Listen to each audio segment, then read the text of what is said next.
కలిపురుషుడు వివాహం వ్యవస్థ చేత మంత్రముల యొక్క శక్తి చేత దేవతానుగ్రహం కలగకుండా ఉండాలంటే ఏం చెయ్యాలి? ఒకవేళ వాడు పరమభక్తితో ఉన్నా అలా జరుగుతున్నా వీడి ఒంటి మీద నురుగు కాని పడి ఉందా అంతా ఎగిరిపోతుంది. కాబట్టి ఒక ధూర్తుడు ఎవడో ఉంటాడు సభలో, వాడు తీసుకొచ్చి కొట్టేస్తాడు అంతే. ఆ నురుగంతా ఆ పెళ్లి వేదిక మీదంతా పడిపోతుంది. ఆ నురుగు పడిన ఉత్తర క్షణంలో పోతుందంటే నశించిపోతుంది. ఎందుకు చేస్తున్నాం మనం అంటే మనకి తెలియదు, అలా చెయ్యకూడదు అన్న విషయం తెలియదు. ఏవి పరమ పాపభూయిష్టమైనవో అవన్నీ కొని తెచ్చుకుని చేసుకుంటున్నాం. కారణం ఏమిటో తెలుసా అండి? కలిపురుషుడి యొక్క ప్రచోదనం. ఇలా చెయ్యకూడదు అని తెలిస్తే చేసేవాళ్ళు ఉంటారని మాత్రం నేను అనుకోను. నాకు ఎంత విశ్వాసం అంటే, నేను ఎందుకు చెప్తానంటే ఈ విషయాలు, నేను చెప్పకపోతే నేను తెలుసుకుని మీకు ఎప్పుడు తెలుస్తుంది? మీలో తెలియని వారు ఉన్నారనుకోండి, ఒకవేళ ఇది తెలుసుకున్న తర్వాత మీరు చేయరు. మీరు చేశారంటే మీకు తెలియదు కాబట్టి చేశారు. ఇప్పుడు ఇది తెలిసిందనుకోండి, తప్పలా చేయొద్దని చెప్తారు మీరు. అందుకని తెలిసిన వాడు చెప్పాలా చెప్పకూడదా అంటే అవతల వాళ్ళకి తెలిసేమో అని నువ్వు చెప్పకుండా ఉండకూడదు, చెప్పి తీరాలి. ఆయన అలా చెప్పడం ఏమిటని కటువుగా తీసుకుంటే నీ కర్మ అంతే, దానికి ఇంకా ఉద్ధరణ లేదు. కాబట్టి తీసుకోవలసిన కోణంలో తీసుకుంటే దానికి ఉద్ధరణ ఉంటుంది. కాబట్టి యోక్త్రబంధనము అంటే అది పరమ పవిత్రమైనటువంటి కర్మ. రత్నగ్రైవేయ చింతా కలోల ముక్త ఫలాన్విత, ఈ నామం గురించి నిన్నటి రోజున కొంత పరిశీలనం చేసి ఉన్నాం మనం. ఇవాల్టి రోజున అంటారు కామేశ్వర ప్రేమరత్నమణి ప్రతిపణస్థని అని పిలుస్తున్నారు అమ్మవారిని వసిన్యాది దేవతలు. ఇది చాలా పరమ పవిత్రమైనటువంటి నామం. అమ్మవారి యొక్క మాతృత్వమును సూచించేటటువంటి నామం. అమ్మని చూసి అమ్మ అనడం ఎంత పవిత్రంగా, ఎంత ప్రేమగా, ఎంత అనుబంధంగా ఉంటుందో ఈ నామము కూడా అంత పవిత్రమైనటువంటి నామం. ఇందులో ఒక చమత్కారాన్ని జోడించారు. మహాకామేశ్వరుని యొక్క ప్రేమ అనబడేటటువంటి రత్నాన్ని అమ్మవారు పుచ్చుకుంది. ఇప్పుడు ఆయన తన ప్రేమని ఆవిడికి ఇచ్చాడు. ధర్మేచ అర్ధేచ కామేచ నాతిచరామి. ఇప్పుడు సంపూర్ణంగా ఆయన యొక్క ప్రేమ ఆవిడికి ఇయ్యబడింది. ఆవిడ ఫలితంగా ఆయన యొక్క ప్రేమని పొందినటువంటి కారణం చేత ఆయనకి 2 మణులను ఆవిడ బహూకరించింది. ఆయన ప్రేమరత్నాన్ని ఆవిడ పొందింది, ఆవిడ 2 రత్నములను ఆయనకి బహూకరించింది. అమ్మవారి యొక్క 2 స్తనములు 2 మణులుగా స్వామివారికి ఇయ్యబడ్డాయి. దీనివల్ల తెలిసేది ఏది అంటే మనకి వారిద్దరూ తల్లిదండ్రులు అన్నది భావన. ఎందుచేత అంటే లోకంలో మీరు ఒక్క విషయం గమనించండి, ఇది పెద్ద విశేషం ఏం కాదు. మనకి అసలు ఉన్నాము అంటే కారణం అమ్మ. అమ్మ కడుపులో పెరిగాం, అమ్మ కడుపులోంచి వచ్చాం. అమ్మ కడుపులోంచి వచ్చిన తర్వాత అసలు బతికున్నాడు అనడానికి కారణం అమ్మ ఇచ్చిన పాలే. అమ్మ పాలు తాగి బతికినటువంటి వాడు, అమ్మ కూడా ఏం చేస్తుందంటే నేను కూడా గౌరవించి ఆయన ఉన్నారు నాన్న, నేను కూడా ఆయన్ని అనుగమిస్తూ ఉంటాను అని తండ్రిని పరిచయం చేస్తుంది. లోకంలో తల్లి పరిచయం చెయ్యకుండా తండ్రి తెలియదు అసలు. కాబట్టి ఇప్పుడు శివుడు తెలియాలి అంటే, శివజ్ఞానం రావాలి అంటే ఏది ఉండాలి అంటే, భౌతికంగా ఈ శరీరంతో బతకడానికి అమ్మ ఉండాలి. అమ్మ సూర్యచంద్రులిద్దరినీ తన స్తనాలుగా చేసుకుంది. బాహ్యంలో తల్లి తన స్తనములలోంచి క్షీరము స్రవిస్తే బిడ్డల్ని పోషించినట్టు ఆ అమ్మకి ఈ బ్రహ్మాండములలో ఉన్నటువంటి సమస్త ప్రాణిజాతము ఆవిడ బిడ్డలే కనుక ఆవిడ సూర్యచంద్రుల్ని స్తనమండలంగా పెట్టుకుని సమస్త ప్రాణులను పోషిస్తోంది. అందుకనే ఆ సూర్యచంద్రులు లేకపోతే ఆహారం దొరకదు. సమస్త ప్రాణికోటికి ఆహారము అమ్మవారి యొక్క స్తనములలోంచే వస్తున్నట్లు. అందుకని అమ్మ స్తనములలోంచి స్రవించిన పాలచేత బిడ్డడు బతికినట్టు ఆ సూర్యచంద్రుల వలన సమస్త ప్రాణికోటి బతుకుతోంది.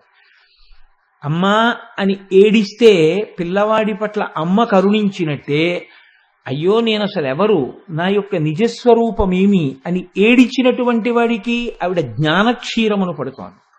ఆవిడ జ్ఞానక్షీరమునిచ్చి ఆ జ్ఞానక్షీరము చేత శివుడు తెలిసేటట్టుగా చేస్తోంది. మాయని తీసేస్తోంది, శివుడు ఎవరో చెప్తోంది. చెప్పడం వల్ల ఇక్కడే మనకేం తెలుస్తుందంటే నేను జీవుడను కాను, నేను ఆత్మ అన్న జ్ఞానం కలుగుతుంది. ఈ జ్ఞానము కలగడానికి హేతువు అమ్మవారి యొక్క అనుగ్రహము. కాబట్టి అమ్మవారి యొక్క స్తనములలోంచి స్రవించేటటువంటి పాలు అంటే రెండు కోణముల యందు ఉంటాయి. ఒకటి మనందరం బతికి ఉండడం, ఒకటి రెండు ఆ జ్ఞానక్షీరమును గ్రోలి శివుణ్ణి తెలుసుకోవడం ఒకటి. కాబట్టి లోకంలో ఎప్పుడైనా అమ్మ స్తనములు అనగానే అవి దేనికి గుర్తు అంటే మాతృత్వమునకు గుర్తు. ఒక కొడుకుగా ఆ అమ్మతనాన్ని చూసి ఈవిడే మా అమ్మ, ఈవిడ వల్లే నేను బతికాను, ఈవిడ వల్లే నేను ఉన్నాను, నా తల్లి అని నమస్కరించడానికి ఏ స్తనమున వలన మనం బతికామో ఆ నామం చెప్పగానే బిడ్డలుగా మనందరం రెండు చేతులు కైమోడ్చి నమస్కరించవలసినటువంటి నామం ఆ నామం. కాబట్టి కామేశ్వర ప్రేమరత్న మణిప్రతిపణస్థని నాభ్యాలవాల రోమాళిలతా ఫలకు చద్వయి అంటారు తర్వాతి నామంలో. ఇది వసిన్యాది దేవతలు తమ యొక్క ఉపాసన బలం చేత లలితాపరాభట్టారిక స్వరూపం ఆవిర్భవించినప్పుడు వారు అమ్మవారి యొక్క అంగాంగములను పరమభక్తి భావనతో దర్శనం చేసినటువంటి వారు.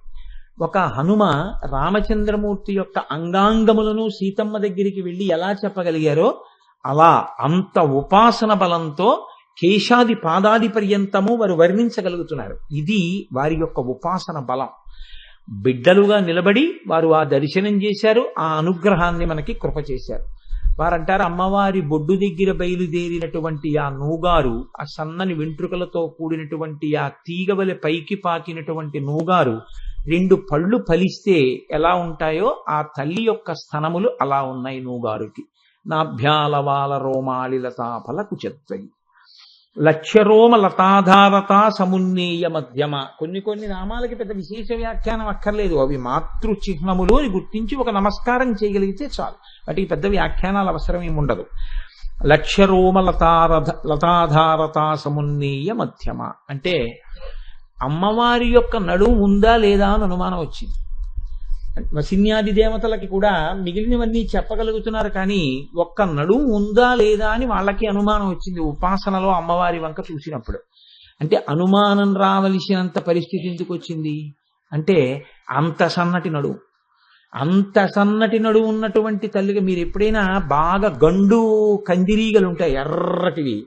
నేను ఫుడ్ కార్పొరేషన్ సామర్లకోట పనిచేసే రోజుల్లో అక్కడ ఆఫీసులోకి వస్తుండేవి, నేను తదేకంగా వాటిని చూస్తుండేవాడిని. నిజంగానే అవి ముందుకి తల ఇలా ఉంటుంది, వెనక్కి పృష్ఠభాగం ఇలా వంగి ఉంటుంది, మధ్యలో ఉన్న నడుము వంక చూస్తే అసలు ముందుకున్న ఈ బరువుని వెనకనున్న ఈ బరువుని నడుని ఎలా మోస్తోందిరా అనిపిస్తుంది మనకి. వెంట్రుకవాసిగా ఉంటుంది. కొంచెం అది దూరంలో ఎగురుతున్నప్పుడు మీరు చూస్తే మధ్యలో ఏదో లేదు, కానీ ఈ రెండు ఎలా కలిసి ఉన్నాయి అని అనుమానం వస్తుంది మీకు. బాగా పట్టి పట్టి చూస్తే ఓ నడుము ఉంది రోయ్ దీనికి అంటారు. సన్నగా వెంట్రుకలో ఉంటుంది, అది మోస్తూ ఉంటుంది రెండింటినీ కలిపి. అది చాలా ఆశ్చర్యం, అందుకే కందిరీగ నడుము అంటుంటారు. ఇక్కడ వసిన్యాది దేవతలు ఇంకా అందమైన మాట మాట్లాడారు. లక్ష్యరోమలతాధారత సమున్నేయ మధ్యమ. అమ్మవారి నడుము ఉంది అని చెప్పడానికి మాకేం కనపట్టలేదు అక్కడ నడుము అన్నారు. మరి నడుము ఉందని ఎలా చెప్పగలవు నువ్వు? ఏదో ఒక ఆధారం ఉందా పోనీ నడుము ఉంది అనడానికి? ఓ ఆధారం ఒకటి మాకు కనపడుతోంది అన్నారు. ఏం కనపడుతోంది అని అడిగారు.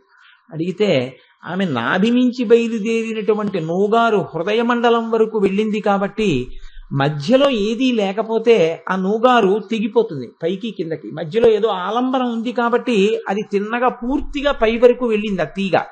అలా వెళ్ళింది కాబట్టి బహుశా నడుము ఉందని మేము అనుకుంటున్నాం తప్ప నడుము అని మాకేం కనపడలేదు అన్నారు వాడు. అంటే అంత సన్నని నడుమున్న తల్లి.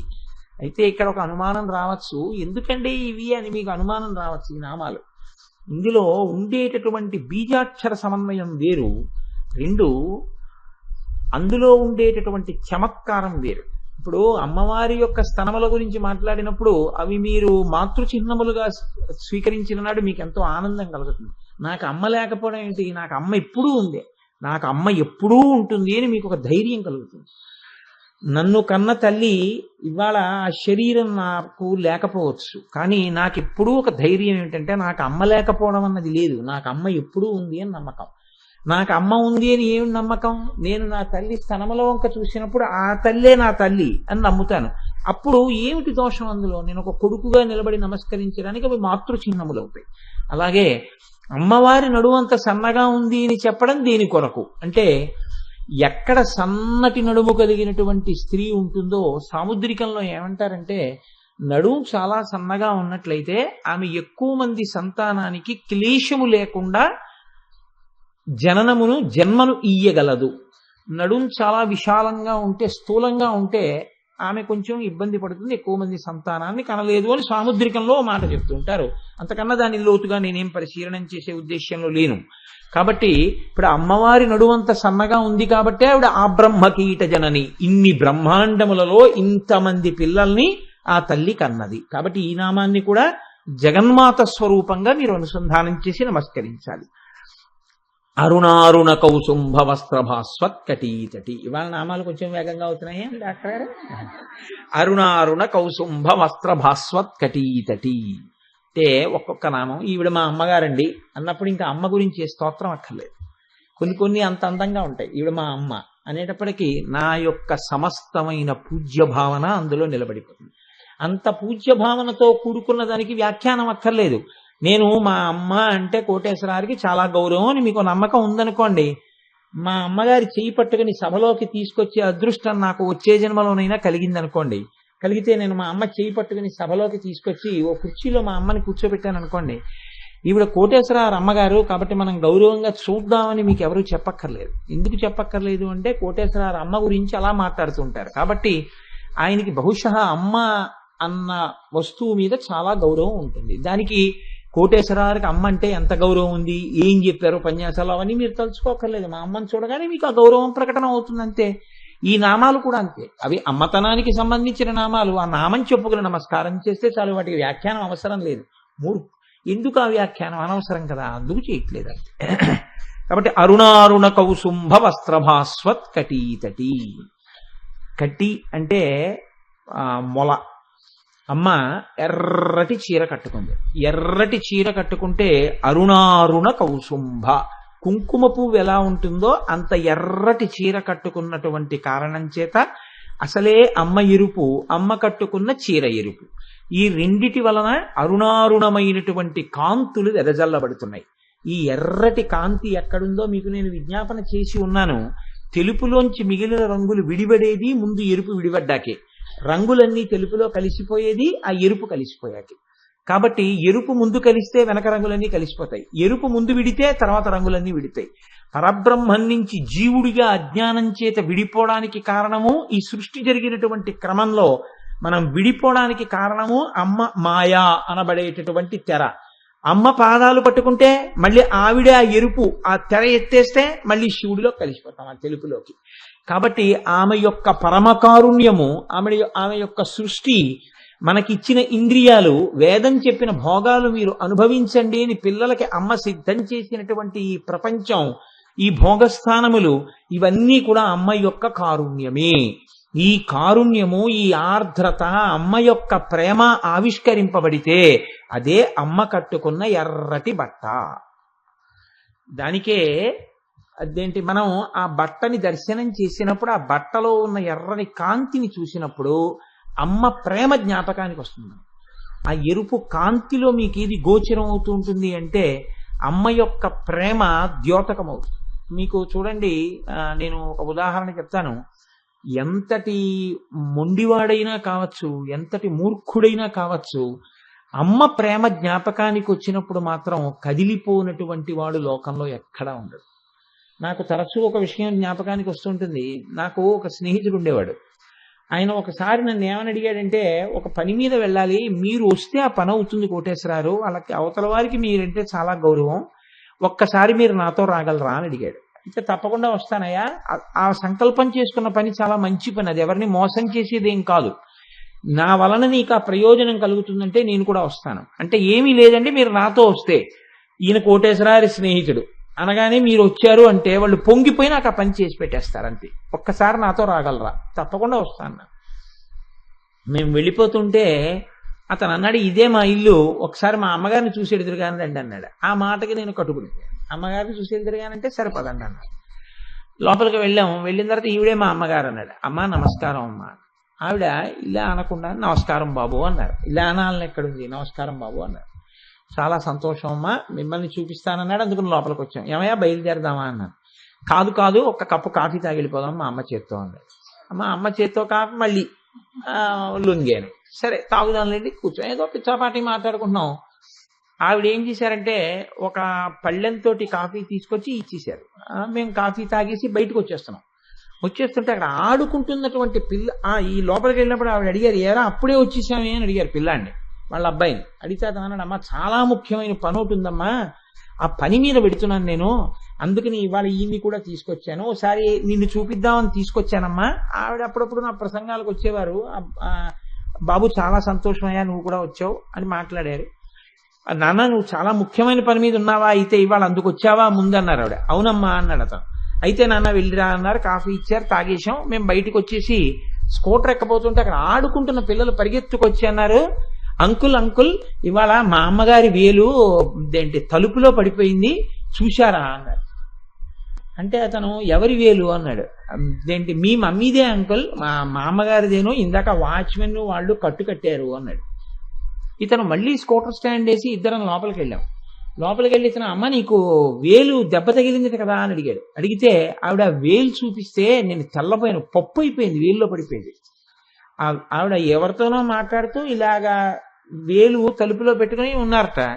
ఉంటే ఈ పిల్లలు ఆడుకుంటూ పరిగెత్తడంలో విసురుగా ఎవరో తలుపు కొట్టుకోవడంలో అది బడేల్మని వేసేసుకోవడంలో ఈ వేలు పప్పు అయిపోయింది ఆవిడకి, అందులో నలిగిపోయి ఇదంతా రక్తం కారిపోయి ఇంత వాచిపోయింది.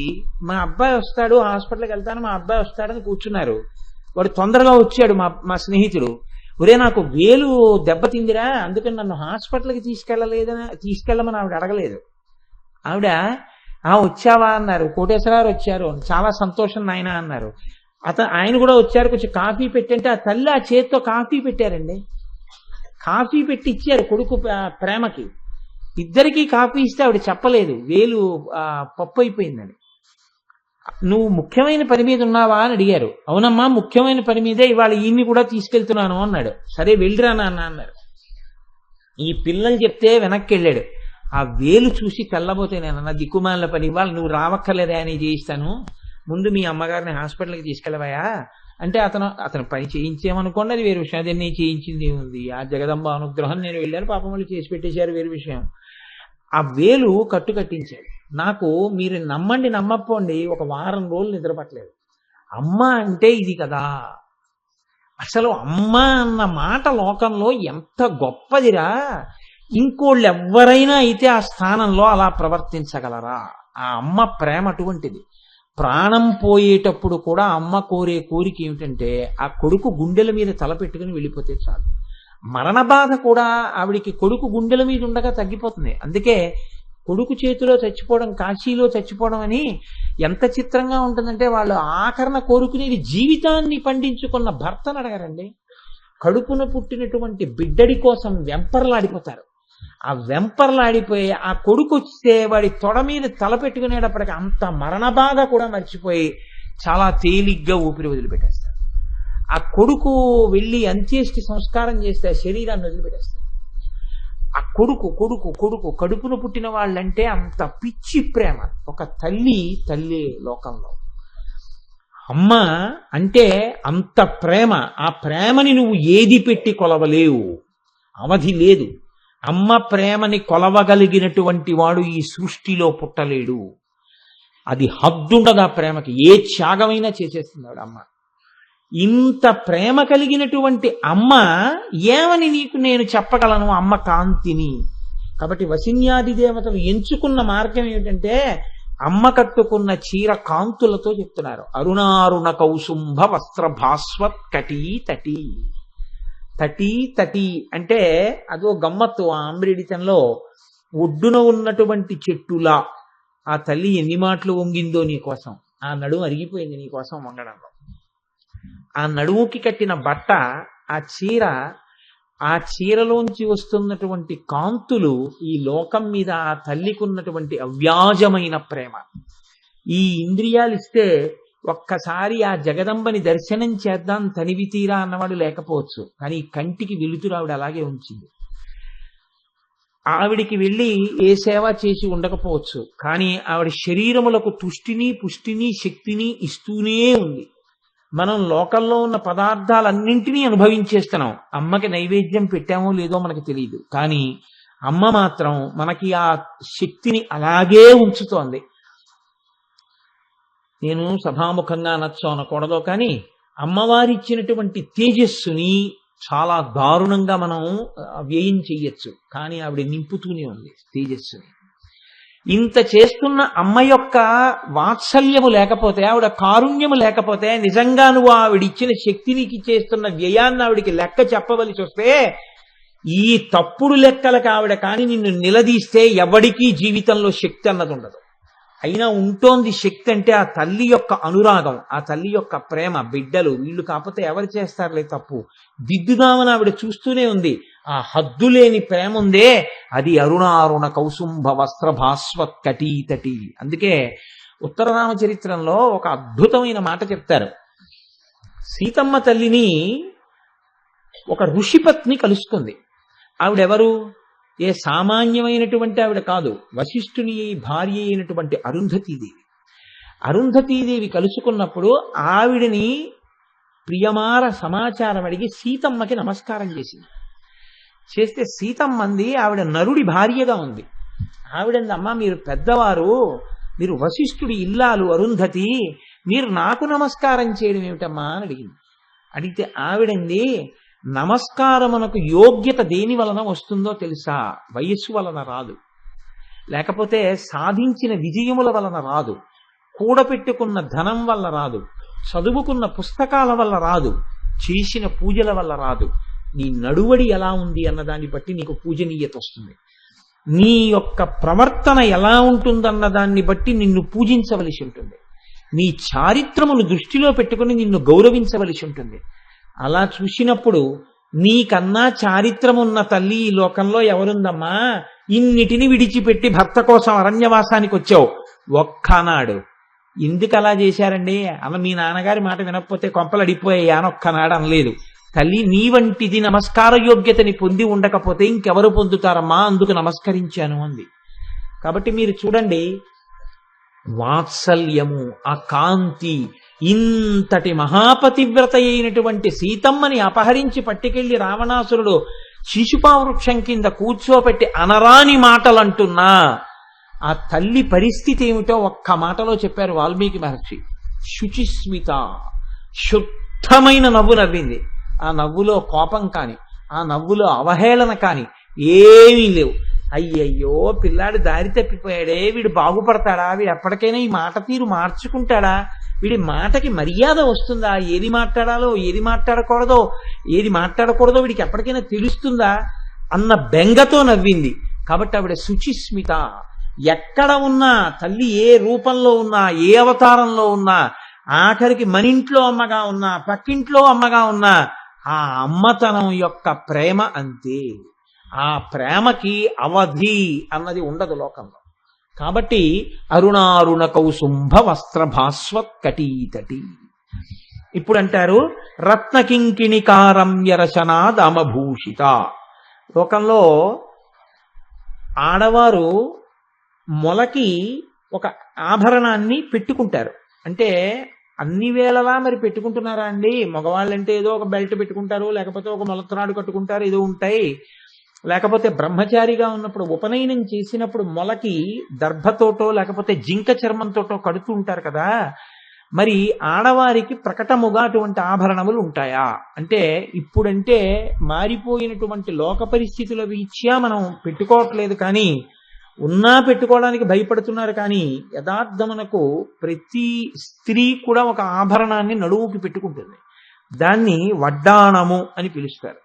ఇదే రచన దామభూషిత అంటే నడువుకి పెట్టుకున్నటువంటి ఆభరణము. దీనికి ఉండేటటువంటి గమ్మత్తు ఏమిటంటే, ఈ వడ్డాణానికి చిరుగంటలు ఉన్నాయనుకోండి, నడిచి వెడుతున్నప్పుడు ఆ గంటలు మోగుతాయి. ఈ గంటలు మోగితే దాన్ని అప్పుడు కింకిణీ సహితమైనటువంటి వడ్డాణము అని పిలుస్తారు. అందుకే శంకరాచార్యులు వారు శ్లోకం చేస్తే ఆయన కొనత్ కాంచీదామా అని పిలిచారు. కింకిణి అంటే చిన్ని చిన్ని గంటలు, చిరుగంటలతో ఉంటే కింకిణి అని పిలుస్తారు. ఆ చిరుగంటలు లేనటువంటి వడ్డాణం అయితే దాన్ని మేఖల అని పిలుస్తారు. అసలు ఈ పెట్టుకోవడం అనేటటువంటిది ఒకవేళ తగినంత ఐశ్వర్యం లేక పెట్టుకోలేదు అనుకోండి, అంత ఐశ్వర్యం లేదు. అంత మాత్రం చేత ఇప్పుడు ఆ స్త్రీ దోషభూయిష్టమైన జీవితం గడిపినట్టు అవుతుందా? మీరు ఆలోచించండి. ఒక ఆవిడికి వడ్డాణం ఉందండి, పెట్టుకుంది. ఒక ఆవిడికి వడ్డాణం లేదు, పెట్టుకోలేదు. మీరు ఓ పెళ్లికి వెళ్ళారనుకోండి, ఓ నలుగురు వడ్డాణం పెట్టుకుని కనపడతారు, ఓ 1000 మంది వడ్డాణం లేకుండా కనపడతారు. అంటే వడ్డాణం పెట్టుకున్న వాళ్ళందరూ చాలా గొప్పవాళ్ళు, వడ్డాణం పెట్టుకున్న వాళ్ళందరూ పనికి మాలిన వాళ్ళేనా దాని అర్థం? అంటే జీవితంలో ఒక్కసారి కూడా వడ్డాణం పెట్టుకోకపోతే ఇంకా వాళ్ళు ఎందుకు పనికిరానటువంటి స్త్రీలా? కాదు. అందుకే ఆ తరువాత కాలంలో పెట్టుకున్నా పెట్టుకోకపోయినా ఆడదాని యొక్క నడుం చుట్టూ ఆభరణం ఉండి తీరవలసిందే. కాబట్టి భర్త వివాహ సమయంలో పెడతాడు. అది ఒక్కసారి పెట్టి తీసేస్తారు ఆ ఆభరణాన్ని. అలా పెడితే ఏమవుతుందో తెలుసా అండి? దేవతల యొక్క అనుగ్రహం ఈ కడుపు భాగానికి, ఈ చుట్టూ ఉండేటటువంటి భాగానికి కలుగుతుంది. అలా ఎందుకు కలగాలి అని అడిగారు. దాన్ని యోక్త్రబంధనము అని పిలుస్తారు. యథార్థానికి ఈ యోక్త్రబంధనం వరుడు వధువుకి చేసేటప్పుడు పరమభక్తి శ్రద్ధలతో చేయవలసి ఉంటుంది. ఎందుకో తెలుసా అండి? అది చాలా చిన్న క్రతువు పెళ్లిలో. కానీ యథార్థంగా చెప్పాలంటే వీళ్ళిద్దరి వైవాహిక జీవితంలో ఏది కోరుకుని గృహస్థాశ్రమంలో ప్రవేశిస్తున్నారో దానికి సంబంధించినటువంటి గొప్ప గొప్ప ఫలితములన్నీ యోక్త్రబంధనంలోనే ఉంటాయి. ఆ దర్భలతో కూడినటువంటి త్రాటిని ఆ కడుపు చుట్టూ కట్టడంలోనే ఉంటుంది. అది కట్టినప్పుడు ఒక మంత్రం చెప్పిస్తారు వరుడి చేత. కానీ ఇవాళ మనకి ఏమైపోయిందంటే లోకంలో ఇందుకు కడుతున్నామని తెలీదు, ఈ మంత్రం చెప్పాలని తెలీదు. పోనీ వాడికి తెలియకపోయినా మనం చెప్పిద్దామని కొంతమంది అనుకోరు. ఒకవేళ వారు చెప్పిద్దామనుకున్నా వీడికి చెప్పే ఉత్సాహం ఉండదు. నన్ను మీరు మన్నించగలిగితే నేను అస్తమానం అలా అంటానని మీరు నా మీద కోపగించుకోకండి. ఇవాళ వైవాహిక వ్యవస్థ, వివాహము అనేటటువంటిదంతా కూడా మీరు ఎంత డబ్బు ఖర్చు పెట్టారన్నది కాదు, అంతా కలిసి బూడిదలో పోసిన పన్నీరు ఎక్కడైపోతుందో తెలుసా అండి? మీరు ఇంటికి ఎవరో అతిథి వచ్చారండి, లేత అరిటాకు వేశారు, అరిటాకు మీద అరిటాకు వేశారు. 2 ఆకులు లేకుండా భోజనం పెట్టకూడదు. కనీసం ఆకు యొక్క చివరి భాగం తుంచి ఆకు కింద పెట్టాలి. కాబట్టి ఆకులు వేసి చక్కగా ఎలా వడ్డించాలో అలా కూరలు వడ్డించారు, పచ్చళ్ళు వడ్డించారు, పిండి వంటలు వడ్డించారు, అన్నీ వేశారు. చక్కగా కాస్త నెయ్యి వేశారు. ఇప్పుడు ఆపోషణ వడ్డించారు. ఆయన ఇలా అని తినబోతున్నాడు. ఇప్పుడు ఆయన హవిస్సు తీసుకోవాలి. ఆయన హవిస్సు తీసుకునేటటువంటి సమయంలో ఆ విస్తట్లో మీరు దగ్గడం వల్ల మీ నోట్లోంచి ఒక శ్లాష్మ ముద్ద వెళ్ళి ఆ విస్తట్లో పడింది అనుకోండి. ఇప్పుడు ఆయన ఆ హవిస్సు పుచ్చుకోవచ్చా? ఆ విస్తట్లో పదార్థాన్ని ఆయన తినచ్చా? ఆయన తినకూడదు. కాబట్టి ఇప్పుడు మీరు ఆ విస్త తీసేయాలి. ఇవాళ చేస్తున్నటువంటి వివాహాది క్రతువులన్నీ అలాగే పాడైపోతున్నాయి. నా ఉద్దేశ్యంలో అయితే వ్యతిరేక ఫలితాలు కూడా వస్తుంటాయి. కారణం ఏమిటో తెలుసా అండి? 2 తప్పులు మనం చేస్తున్నవి. ఒకటి, సమంత్రకమైన వివాహం ఇన్ని లక్షలు ఖర్చు పెట్టి చేస్తారు, శ్రద్ధ ఉండదు.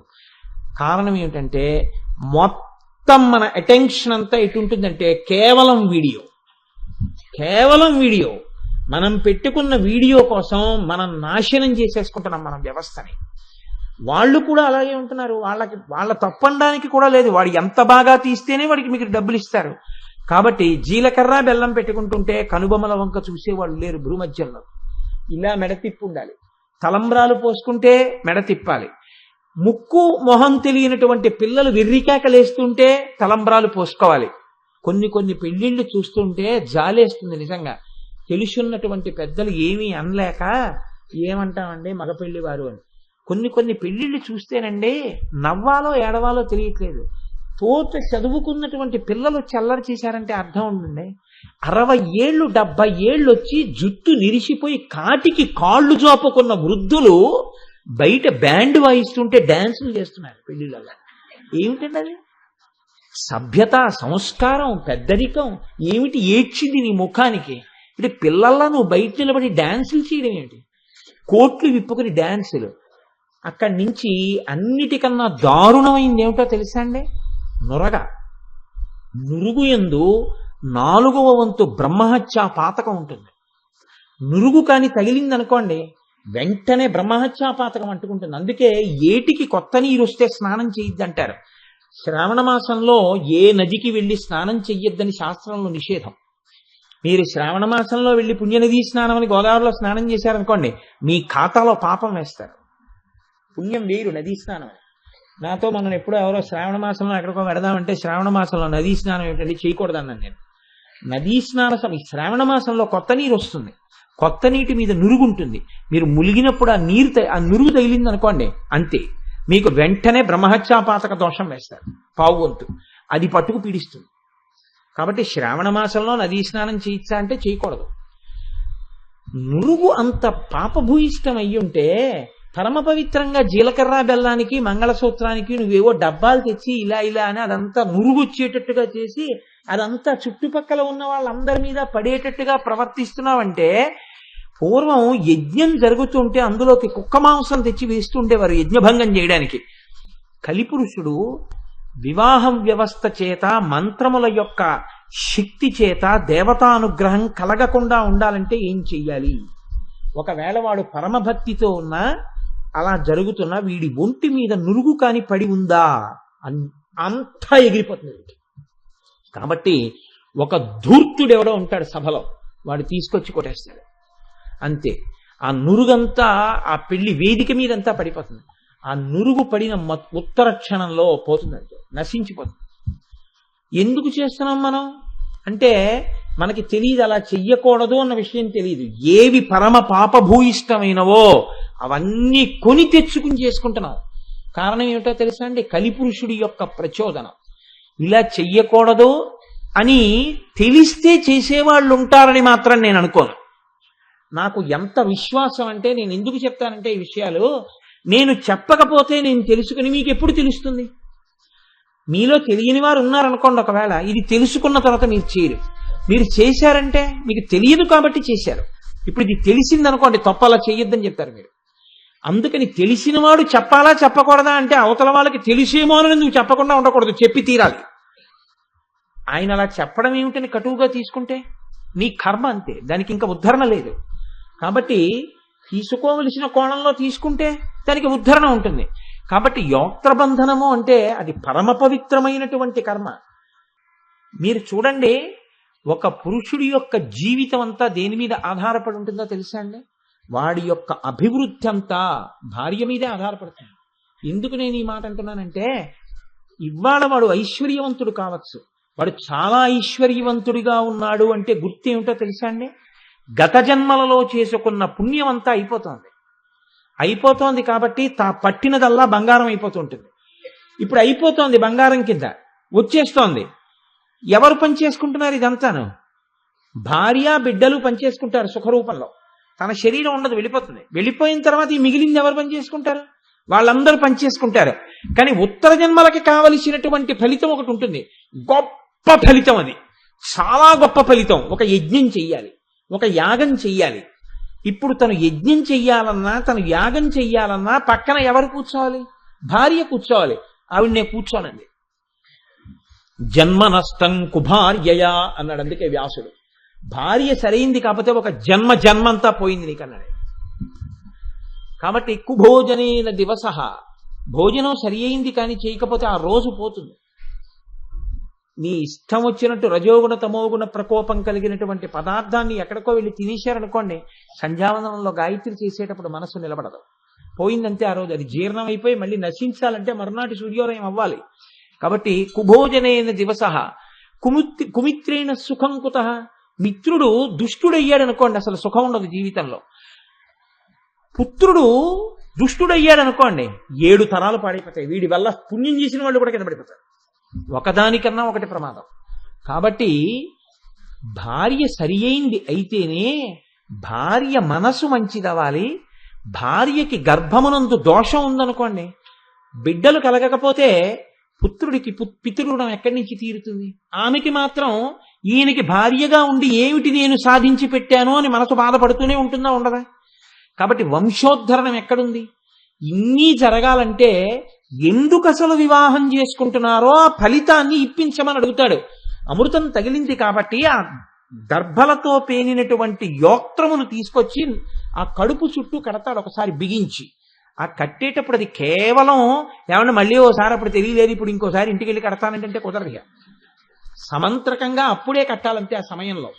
చూడండి, జీవితంలో అది ఒకసారి పోయిందనుకోండి ఇంకంతే. జీవితంలో ఇక నువ్వు మళ్ళీ వెనక్కి వెళ్ళి ఇంకా చేయడానికి కుదరదు. కొన్ని ఎంత జాగ్రత్తగా చేయవలసి ఉంటుంది. ఏది అవగాహన, ఎందుకు చేస్తున్నట్టు చేయడం చేస్తున్నారు.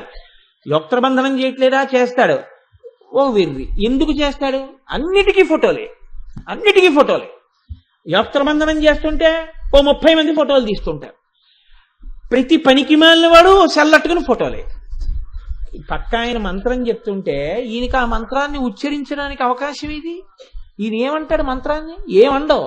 ఈయనకి ఎప్పుడూ ఆ వివాహ పీటల మీద కూర్చున్నంతసేపు ఆయన ఒక మహానటుడు. అందులో బాగా రావడానికి ఆయన కూర్చోవాలి. కాబట్టి ఇప్పుడు ఏమైంది? ఆ మంత్రం ఏం చెప్పాలో అది వదిలేస్తాడు. ఏమని చెప్తోంది వేదం? అక్కడ ఏం చెప్పమని చెప్తోంది? ఆశాసానా సౌమనసం ప్రజాం సౌభాగ్యం తనుం అగ్నిరనూరత భూత్వా సన్నహ్యే సుకృతాయకం అని చెప్తున్నారు ఆ మంత్రంలో. అంటే ఆశాసానా సౌమనసం, నువ్వు మంచి మనసు కలిగిన దానివై ఉందువుగాక. ఏవైనా దోషములు జరిగినప్పుడు ఆ దోషములను సరిపెట్టుకోగలిగినటువంటి మనఃప్రవృత్తి నీ యందు కలుగుగాక. అలాగే నీకు ప్రజాం, మంచి బిడ్డలు కలిగెదరుగాక. ఆ కడుపు ఏ తల్లి కన్న పిల్లాడోనండి అంటారు లోకంలో. ఒక మంచి కొడుకు కనపడ్డాడు అనుకోండి, వెంటనే ఏమంటారంటే మీరు చూడండి, ఏ తండ్రి బిడ్డడో అనరు, ఏ తల్లి కన్న బిడ్డడో అంటారు. ఏ అమ్మ కందయ్యా నిన్ను అంటారు. నిన్ను కన్న తల్లి ధన్యురాలయ్యా అంటారు. ఆఖరికి సీతమ్మంతటిదంది కౌసల్యాలోక భర్తారం శుశువేయం మనస్వినీతం మమార్థం సుఖం పృచ్ఛా శిరసా చ అభివాదయా. అందరి బిడ్డల్ని తల్లులు కన్నట్టుగా మా అత్త కౌసల్య రాముణ్ణి కనలేదయ్యా, నా భర్త రాముణ్ణి కన్న మా కౌసల్య కడుపు గొప్ప కడుపు, ఆ కౌసల్యకి నమస్కరించానని చెప్పు అంది. దశరథుడికి నమస్కరించానని చెప్పమనలేదు. ఏ అమ్మ కన్న బిడ్డడో, నాయనా నిన్ను ఏ తల్లి కందిరా అంటారు. అమ్మ కడుపు సార్థకత పొందుతుంది. పోతన గారు అంటారు, చేతులారంగ శివుని పూజింపడేని నోరు నొవ్వంగ హరికీర్తి నుడువడేని దయయు సత్యంబు లోనుగా తలపడేని కలుగనీటికి తల్లుల కడుపు చేటు. కాబట్టి ఆ కడుపు సార్థకత ఎప్పుడు పొందుతుంది? ఏదో బిడ్డల్ని కనేసి ఆయనకి పితృణం తీరిపోయిందంటే కుదరదు.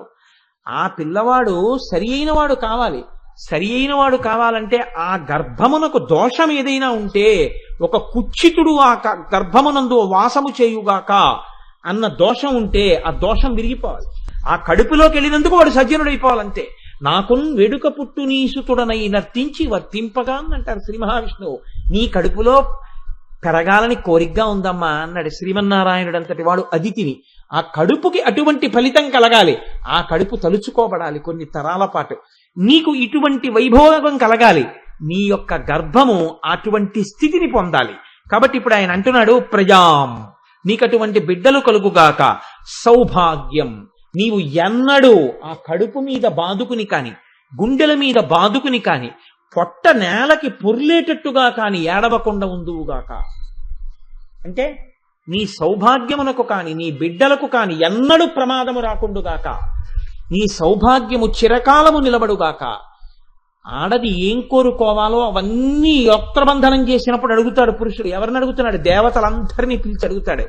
నేను అడుగుతున్నాను, దర్భ పెడుతున్నాను ఆవిడ కడుపు చుట్టూ, దర్భలకి అమృతం ఉంది, ఇది తగలగానే ఆవిడ దోషములు విరిగిపోవాలి, ఆవిడ మంచి పేరు తెచ్చుకోవాలి, నన్ను అనుగమించింది అన్న పేరు ఆవిడికి రావాలి, నా మనసు ఆవిడికి తెలియాలి. ఒకవేళ ఇంతకు ముందు ఏదైనా సంకుచితత్వం ఉన్నా అది పోవాలి. ఏమంటే మరి పురుషుడికి అలా అక్కర్లేదా? ఉంది కాబట్టే ఈ మాట అడిగాడు. అలా ఉంది కాబట్టే గురువు స్నాతకం చేశాకే పిల్లనిమ్మన్నాడు. గురువు గారు స్నాతకం చేసి ఇవ్వగా పిల్లనిమ్మనకపోతే కన్యాదానం చేయకూడదు. కాబట్టి ముందు స్నాతకోత్సవం అయింది. స్నాతకోత్సవం అయింది కాబట్టి పురుషుడికి కూడా చెప్పవలసినవన్నీ చెప్పారు.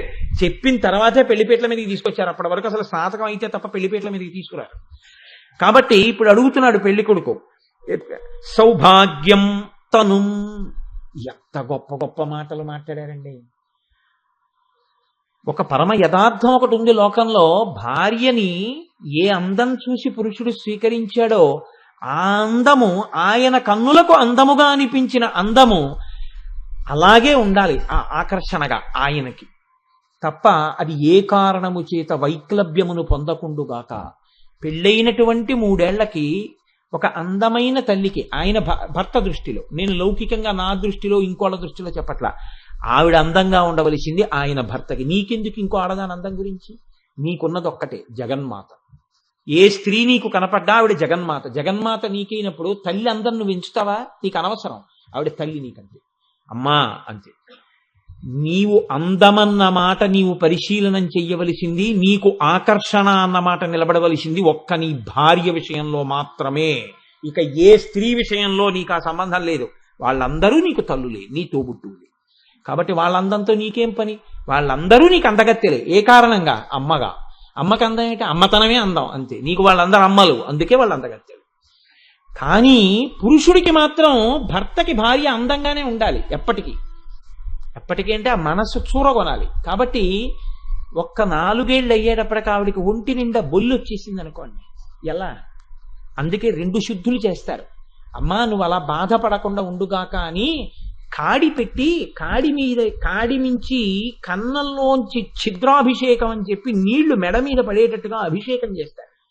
అది అపాల మంత్రములు అని ఉంటాయి. ఇప్పుడు మళ్ళీ నేను ఆ కథ అంతా ఎందుకులేండి కానీ, అందుకని ఆ ఛిద్రాభిషేకం చేస్తారు. 2 వరుడు అడుగుతాడు దేవతలను, నాకు ఈమె యందు ఆకర్షణ ఇలా నిలబడాలి అంటే ఈమె శరీరము కూడా రోగగ్రస్తమైపోయి పాడైపోకుండా ఈమె ఆరోగ్యముతో ఇలాగే చక్కగా వర్ధిల్లుగాక. కాబట్టి తను ఇవన్నీ ఉన్నాయి. అసలైంది లేకపోతే అగ్నేరనూరత. నేను ఒక యజ్ఞం చేద్దాము అంటే అధికారం ఉంటే పీటల మీద కూర్చుని హవిస్సు ఇచ్చే అధికారానికి పక్కన కూర్చోవాలి. ఒకవేళ హవిస్సు ఇవ్వలేకపోతే ఇచ్చే ఆయన్ని కూర్చోపెట్టి చేయించడానికి ద్రవ్యం ఇవ్వడంలో భార్య, ఏమండి మన ఇద్దరం సంసారంలో ప్రవేశించింది అందుకే ఒక యజ్ఞం మనం చేయిద్దామండి అని ముందుకు రాగలిగినటువంటి భార్య అయి ఉండాలి. కాబట్టి అగ్నేరనూరత. నేను అగ్నికార్యం చేయడానికి, యజ్ఞం చేయడానికి, యాగం చేయడానికి, హోమం చేయడానికి అన్ని హవిస్సులు ఇవ్వడమే అక్కర్లేదండి. కొన్ని వేల మందికి అన్నం పెట్టారు. ఆ అన్నం పెట్టడానికి, అన్నదానానికి, భర్త చేసేదానికి భార్య బాసటగా నిలబడింది. అది లోపల ఉన్న అగ్నిహోత్రానికి హవిస్సు ఇవ్వడం కాదా? ఇవ్వడమే. కాబట్టి ఏమైంది? అగ్నేరనూరత. అగ్నిని సంతృప్తిపరచడంలో ఈమె నన్ను అనువర్తించుకాక, ఇటువంటి స్థితి ఈమెకు కలుగుగాక. ఓ దేవతలారా, నేను మిమ్మల్ని అందరినీ ప్రార్థిస్తున్నాను. కాదయ్యా, ఈ జీవుడిగా ఈవిడికి చాలా దోషం ఉంది గత జన్మలలోది, ఈ జన్మలో దొరకదా దోషం. అంత పెద్ద దోషం ఒకటి ఈవిడికుంది. ఆ దోషం యొక్క కారణం చేత ఆ కడుపుకి శుద్ధి లేదు. కాబట్టి ఆ క్షేత్రమునందు మొలిచినటువంటి మొక్క మామూలు మొక్క అయ్యే ఉద్దేశ్యం ఉండదు. అది లోకకంటకత్వాన్ని పొంది ఉంటుంది. లేదా అక్కడ మొక్క మొలిచే అవకాశం లేదు. విత్తనం ఎంత గొప్పదైనా కావచ్చు, ఆ క్షేత్రము సారవంతము కాదు. కాబట్టి అక్కడ మొక్కలు పుట్టవు. ఇలాంటి దోషాలు ఏమైనా ఉన్నాయేమో నాకు తెలియదు. ఒకవేళ ఉంటే మాత్రం విరిగిపోవు కాక. కాబట్టి నేను అమృతాన్ని తగిలిస్తున్నాను అని దర్భ యొక్క త్రాటి చేత వరుడు వధువు యొక్క కడుపు చుట్టూ ఆ తాటిని బిగిస్తాడు పరమ భక్తితో. ఆ సమయంలో వధువు కూడా తాను ఏ గౌరీదేవిని ఆరాధన చేసి వచ్చి కూర్చుందో ఆ గౌరీదేవిని మనసులో తలుచుకోవాలి. అమ్మా, ఈయన ఏం కోరుకుంటున్నారో అవన్నీ నాకు నువ్వు కృప చెయ్యి. కృప చేసి మేమిద్దరం సంతోషంగా మా జీవితాలు గడిపే అదృష్టాన్ని నువ్వు కృప చెయ్యాలి.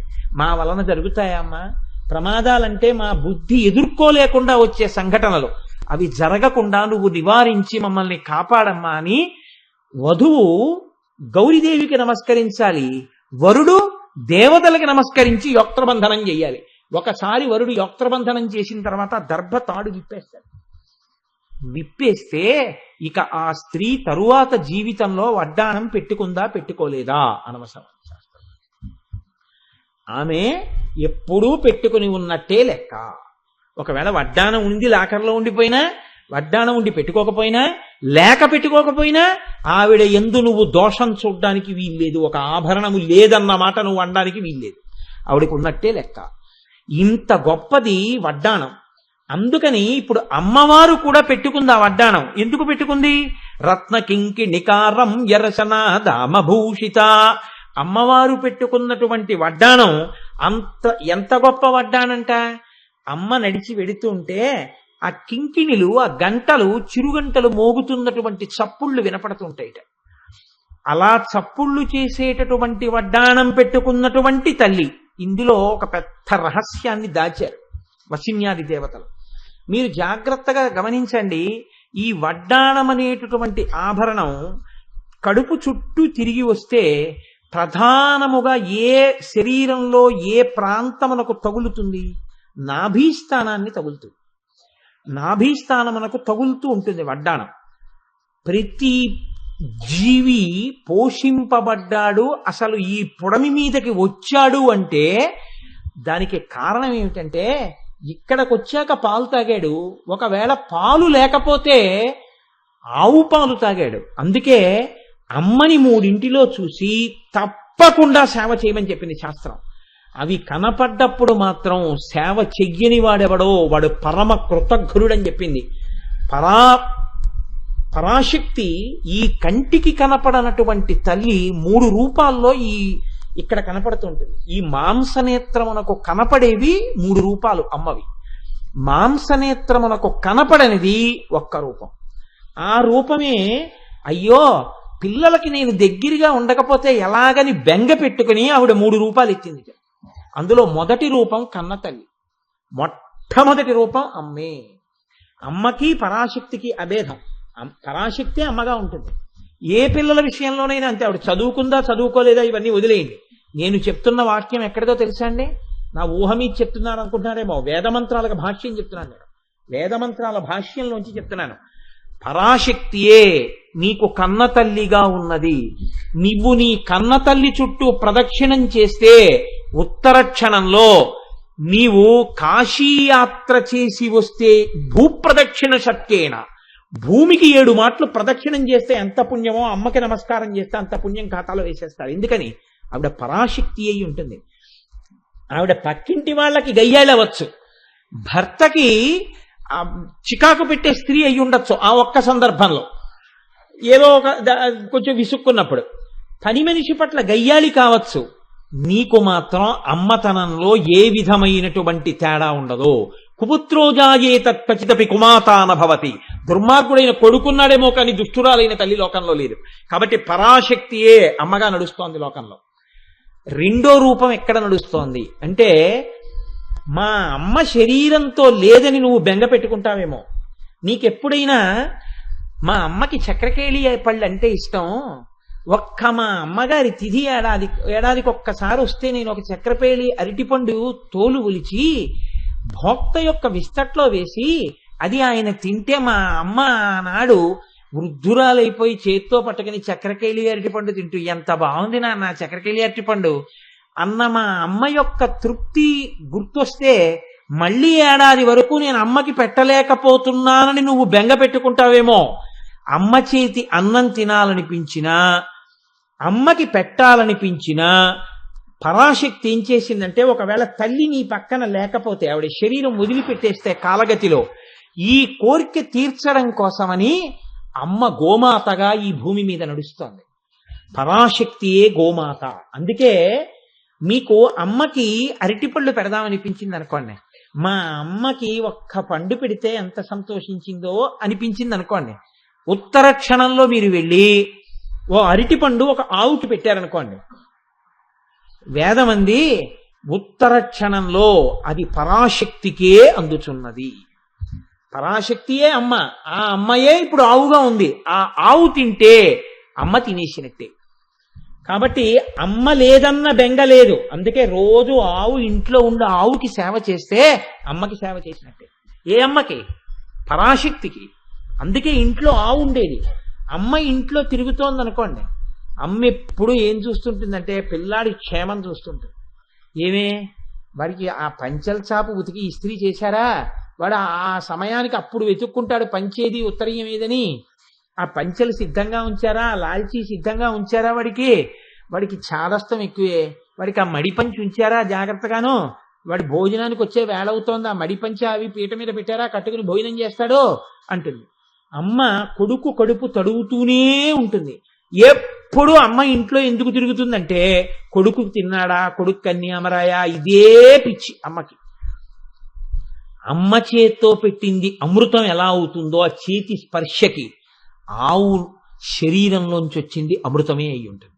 అందుకే పంచామృతాలు కానీ పంచగవ్యములు కానీ ఆవులోంచే వస్తాయి. ఆవు పాలు పితుక్కుని పరాశక్తికి నైవేద్యం చేసి నువ్వొక్క గ్లాసుడు తాగితే అంతసేపు కూడా ఉండలేక అమ్మ చేతి అన్నం నీకు తినాలనిపించింది అనుకో, మళ్ళీ అమ్మ లేదని అనకు లోకంలో అంది తల్లి, నీకు అమ్మ ఎప్పుడు ఉంటుంది. అమ్మని నేను తీయను అని చెప్పింది ఆవిడ. అమ్మని తీసేంత దుర్మార్గులాల్ని నేను కాను. కానీ ఏ శరీరానికైనా వృద్ధాప్యం అని ఒకటి ఉంటుంది, జరా మరణము తప్పవు. వృద్ధాప్యం వచ్చి ఆ శరీరం వెళ్ళిపోతోంది. అమ్మని మాత్రం నీకు నేను తీయను. నీకు అమ్మని తీసేస్తే నేను అమ్మని ఎలా అవుతాను? కాబట్టి నేను తీయను అమ్మని. ఈ అమ్మ రూపాన్ని తీసినా వేరొక అమ్మ రూపాన్ని నీకు ఉంచుతాను. ఏదో తెలుసా? ఒక ఆవు తిరుగుతూనే ఉంటుంది, ప్రతి గుళ్ళ ముందు కనపడుతుంది. ఆ ఆవుకి నువ్వు ఒక అరటిపండు పెట్టు, నువ్వు అమ్మకి పెట్టినట్టే. ఆ ఆవుకి ఇంత అన్నం పెట్టు, నువ్వు అరటిపండు పెట్టినట్టే. ఆ ఆవు ఈంతుంటే నువ్వు కాస్త బియ్యం ఇంత బెల్లం ముక్క పట్టుకెళ్ళి పెట్టు, నువ్వు కొన్ని వందల యజ్ఞములు చేసినట్టే. నీకు అమ్మ చేతి అన్నం తినాలనిపిస్తే ఆవు పాలు తాగు, నీకు సమస్తమైనటువంటి శక్తి కలుగుతుంది.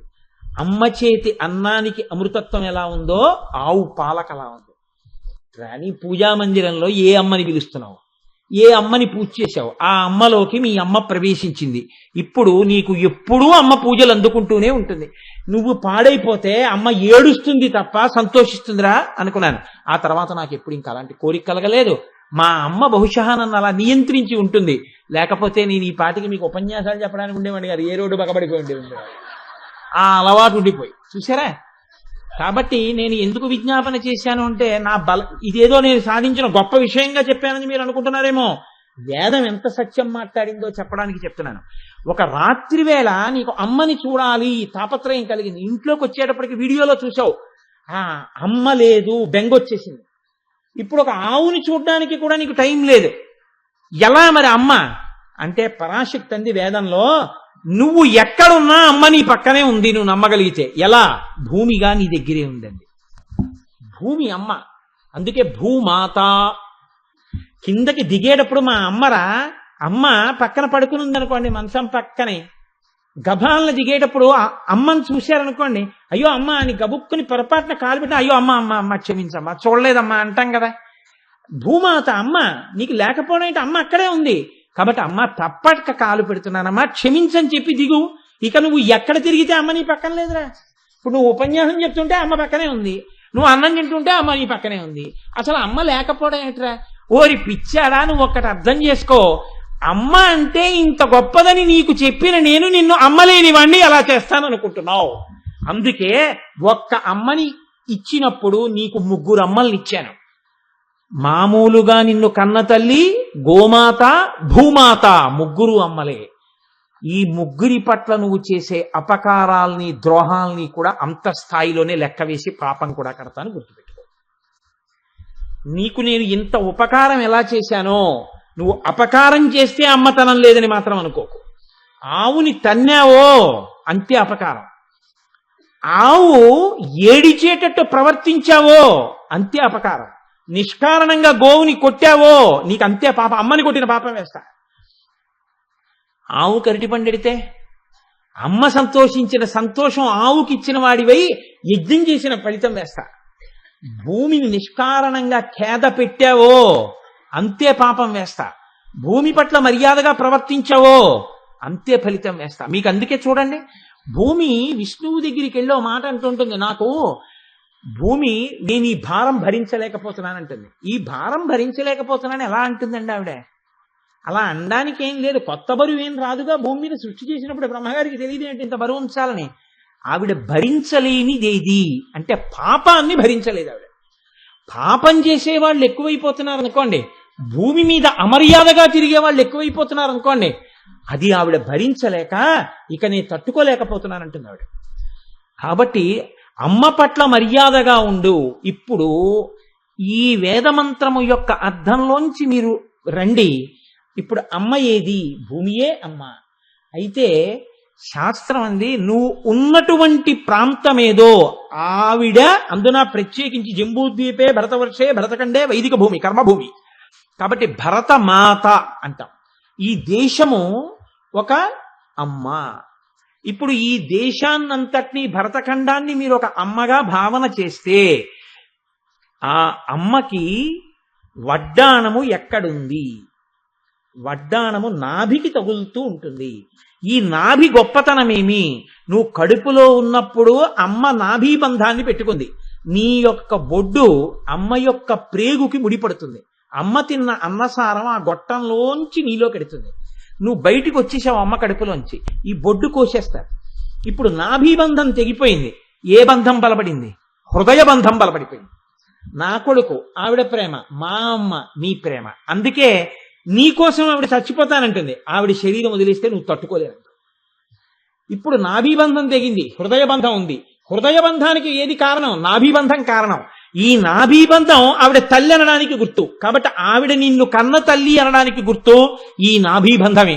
ఈ నాభి భరతమాతకు ఎక్కడ ఉన్నది? భరతమాత యొక్క నాభీ ప్రదేశమే కంచి. అయోధ్య మధురామాయా కాశీ కాంచి అవంతిక అని పురి ద్వారవతీ చైవ సప్తైతే మోక్షదాయక. ఈ 7 అమ్మ శరీరం మీద చక్రాలు. ఇందులో వెన్నుపాము యొక్క చివరకొచ్చేది మూలాధారం. ఆ మూలాధార చక్రం ఉన్నటువంటి ప్రాంతం, నాభీబంధం ఉన్నటువంటి ప్రాంతం, అమ్మవారు పెట్టుకున్నటువంటి వడ్డాణం ఉన్నటువంటి ప్రాంతం కంచి క్షేత్రం. అందుకే అమ్మ అన్న మాట, వడ్డాణం అన్న మాట ఎంత గొప్పవో. దీనికి ముందు నామాలన్నీ మాతృత్వానికి సంబంధించిన నామాలు వచ్చి ఈ వడ్డాణం వస్తుంది. అందుకని ఇది చూడ్డం కాని రాకపోతే నువ్వు లలితా సహస్రం ఎన్ని మార్లు చదివినా ఆ భక్తితో ఈ నామాల్ని దర్శనం చేయలేకపోతే వాటికి వివరణ ఎంత చేసినా అనవసరం అన్నారు మూకశంకర్. ఎంత వివరణ చేస్తావు వాడికి అమ్మ అన్న భావన లేనప్పుడు? అమ్మ అన్న భావన వాడికి ఉన్నప్పుడు నువ్వు వివరణ ఎందుకు? ఇంక అసలు అమ్మ అంటేనే పవిత్రం. ఇంకా అమ్మ గురించి ఎంత చెప్తే అమ్మని గౌరవించిన వాడికి అమ్మకి గౌరవం వస్తుంది. కాబట్టి అమ్మకి సంబంధించిన సూచనలు ఏమున్నాయో వాటికి వ్యాఖ్యానం అక్కర్లేదు, అవి చెప్పు వదిలేస్తే చాలు. దాన్ని మూకశంకరులు ఎంత అందంగా చెప్పారో చూడండి. ఆయన అంటారు, కంచన కాంచీ తిలకం కరధృత కోదండ బాణ శృణి కఠిన స్తన భర నమ్రం కైవల్యానంద కందమ వలంబే అని కైవల్యానంద కందమవలంబే అంటారు. అంటే కందమవలంబే అంటే మూలకందమైనటువంటి దానా అని. అందులో కంచన కాంచీ తిలకం. తిలకం అంటే బొట్టు. ఒక స్త్రీ ఒక 60 రూపాయలు ముతక చీర కట్టుకుంది, ఒక 20 రూపాయలు ముతక రవికి వేసుకుంది. మెళ్ళో ఒక పసుపు తాడు ఉంది, ఒక నల్లపూసల గొలుసు ఒకటి ఉంది. ఆమెకి ఇంక ఏ ఆభరణాలు ఒంటి మీద లేవు. కాళ్ళకి ఓ 2 మట్టెలు పెట్టుకుని ఉంది, సిగలో ఓ గడ్డి పువ్వు పెట్టుకుంది. ఇప్పుడు ఆమెని చూస్తే చాలా పేదరాలు. ఆమె ముఖానికి కాస్త పసుపు రాసుకుని ఓ బొట్టు పెట్టుకుని ఆమె అలా వస్తోంది. ఇంకొక ఆమె కోట్లకి పడగలెత్తినటువంటి ఐశ్వర్యవంతురాలు, ఒంటి మీదంతా నగలు పెట్టుకుని ఉంది. కానీ ఆవిడికి బొట్టు ఒక్కటే లేదు. ఇప్పుడు మీరు ఇవాళ శ్రీ పంచమి, వసంత పంచమి, ఒక్క తాంబూలం ఇచ్చుకుందామంటే ఇద్దరిలో ఎవరిని పిలుస్తారు లోపలికి? బొట్టున్నావిడ్నే పిలుస్తారు. ఎందుకు పిలుస్తారు? తాంబూలం పుచ్చుకునే అధికారం ఆవిడకి ఒక్కరికే ఉంది. ఎందుకుంది? ఆవిడకు బొట్టు ఉంది. బొట్టు ఉండడమే సత్కారమును పొందడానికి, అమ్మవారిగా ఆదరణ పొందడానికి హేతువైంది. ఆవిడ కంచన కాంచీ తిలకం. నీకు ఏది తెలిసినా తెలియకపోయినా పర్వాలేదు, ఆవిడ నీ తల్లి అన్న విషయాన్ని నువ్వు చెప్పినా గుర్తుపట్టలేకపోతే నిన్ను బాగు చేసేవాళ్ళు లేడు. ఈ తిలకం ఒక్కటుంటే మిగిలినవన్నీ లేకపోయినా ఆవిడ ఎలా ఆదరింపబడిందో, అమ్మని లలితా సహస్రంలో ఏ నామాలతో చెప్పారో అవి విన్నప్పుడు నువ్వు నమస్కరించగలిగితే నీ జీవితం అదృష్టం. వసంత పంచమి నాడు ఇటువంటి నామాలు రావడం అంటే మనం కోరుకుంటే వస్తాయండి? నేను ఆపగలనా? నేను తేగలనా నామాలు? ఆ నామాలు వచ్చాయంటే అమ్మవారి అనుగ్రహం ఎంతుందో మీరు ఆలోచించండి. ఎంత అనుగ్రహిస్తే తల్లి ఆ నామాలు వసంత పంచమి నాడు వచ్చేటట్టు చేసిందో, అందులో సోమవారం నాటి అసలు సంజవేళలో. కనుక కంచన కాంచీ తిలకం కరధృత కోదండ బాణ శృణి పాశం. ఆయన అంటున్నారు అమ్మ అంటే ఏమిటో తెలుసా నీకు? అమ్మ, నువ్వు పాలు తాగి మూతికి ఉండిపోయినటువంటి పాలకి చీమలు పడితే నిన్ను కరిస్తే ఆవిడ ఏడుస్తుంది. అందుకే పిల్లల్ని ఎప్పుడూ రక్షించుకునే ఉంటుంది. పిల్లడు తాన్ని రక్షించుకోడు, పిల్లాన్ని ఎప్పుడు అమ్మ రక్షిస్తుంది, వాడికి రక్షించుకునే స్థితి వచ్చేంత వరకు. అమ్మ, కంచిలో ఉన్న అమ్మ ఇలా పట్టుకుని ఎందుకుందో తెలుసా? ధనుర్బాణం పాశం శృణిమపి దధానం కరతలైహి, చేతుల్లో ఎందుకు పట్టుకుందంటే నిన్ను ఆశాపాశములు కామక్రోధములు వశం చేసుకోకుండా ఉండడానికి అమ్మవారు ఆయుధాలు చేతిలో పట్టుకుని నిన్ను రక్షించుకుంటోంది.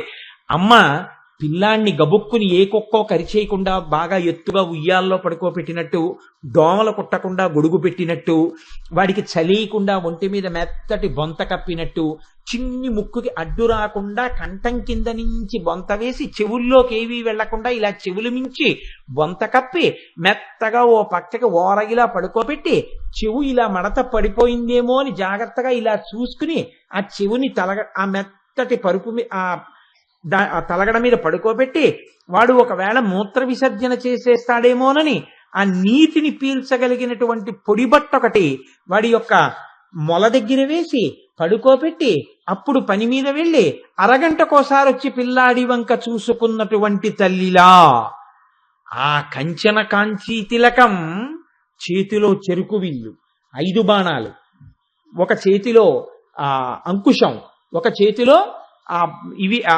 అంకుశం పాశం పట్టుకుని నిన్ను రక్షిస్తూ నిన్ను ఏ దుష్ట శక్తులు ఏ బలహీనతలు కబళిస్తాయో అవి కబళించకుండా ఆవిడివి పట్టుకునింది. అందుకేగా 4 ఆయుధాల యొక్క రక్షణ శక్తి ఎలా ఉంటుందో మీరు విన్నారా? ఇప్పుడు కంచన కాంచీ తిలకం నీకు అమ్మగా ఎలా నిలబడుతోందో చూడు. ఆవిడ ఎంత పెద్ద మాట వేసేశారండి మూకశంకరులు. నిజంగా ఇది అమ్మతనాన్ని అనుభవించడం అంటే. కఠిన స్తనభర నమ్రం, స్తనములు బరువైన స్తనములున్న అమ్మ వంగి ఉంది అన్నారు. పసిబిడ్డ తాను లేచి నిలబడి పాలు తాగడం అమ్మ దగ్గర. అమ్మ బిడ్డన్నే ఒళ్ళో పెట్టుకుని తానే వంగి స్తన్యమును వాడి నోట్లో పెడుతుంది. అమ్మ వంగి స్తన్యమును నోట్లో పెట్టింది కాబట్టి నువ్వు బతికావు, లేకపోతే నీ బతుకే లేదు. నీకెలా తెలుసు పాలు తాగడం? నీకు రాదు. కాబట్టి ఉత్తర క్షణంలో నువ్వు పీనుగే. నువ్వు బతికావంటే ఆవిడ వంగింది కాబట్టి బతికావు. కంచన కాంచీ తిలకం వంగింది స్తనములు కనపడేటట్టు. ఇప్పుడు నీకు అమ్మతనం కనపట్టల్లా స్తనాల్లో అని అడిగారు మూకశంకర్లు. ఈ పైన చెప్పిన నామాలన్నింటినీ ఎంత మర్యాదగా అనుసంధానం చేశారో చూడండి. ఇది నువ్వు మాతృత్వాన్ని గుర్తుపట్టి నిలబడగలిగితే ఆవిడ కంచన కాంచీ తిలకం. అమ్మని నువ్వు కానీ అమ్మా అని ప్రేమతో ఇప్పుడు మనసారా అనగలిగితే, చూసి సంతోషించగలిగితే నీకేమున్నాయి అనవసరం. ఒక్క బొట్టున్న ఆడదానికి ఎంత గౌరవమో ఏవీ లేకపోయినా, అన్నీ ఉన్నా బొట్టు లేని వారికి ఎలా గౌరవం లేదో అలా ఎన్నున్నా నీకు అమ్మని గౌరవించడం చేత కాకపోతే, కంచన కాంచీ తిలకానికి నమస్కారం చేయడం నీకు చేత కాకపోతే నువ్వు బొట్టు లేనివాడు. నీకు నమస్కరించడం వస్తే నీకు ఏమీ అక్కర్లేదు, అదొక్కటి చాలు నిన్ను రక్షించడానికి. ఆయుధాలు పట్టుకుని నీకు పాలిచ్చి కాపాడుకోవడానికి ఆవిడ వంగుతోంది. ఇదిరా అమ్మ గొప్పతనం అంటే అన్నారు. లలితా సహస్రాన్ని అనుభవించిన మూకశంకరులు అమ్మవారిని చూసి అన్న మాటలవి. కాబట్టి చూడండి, మహాత్ములైనటువంటి వారి నోటి వెంట అమ్మతనం గురించి ఎటువంటి మాటలు వచ్చాయో. కాబట్టి ఇప్పుడు ఆ తల్లి పెట్టుకున్నటువంటి వడ్డాణం ఏదుందో అది నాభికి తగులుతోంది. ఆ నాభి కంచి క్షేత్రంగా ఉంది.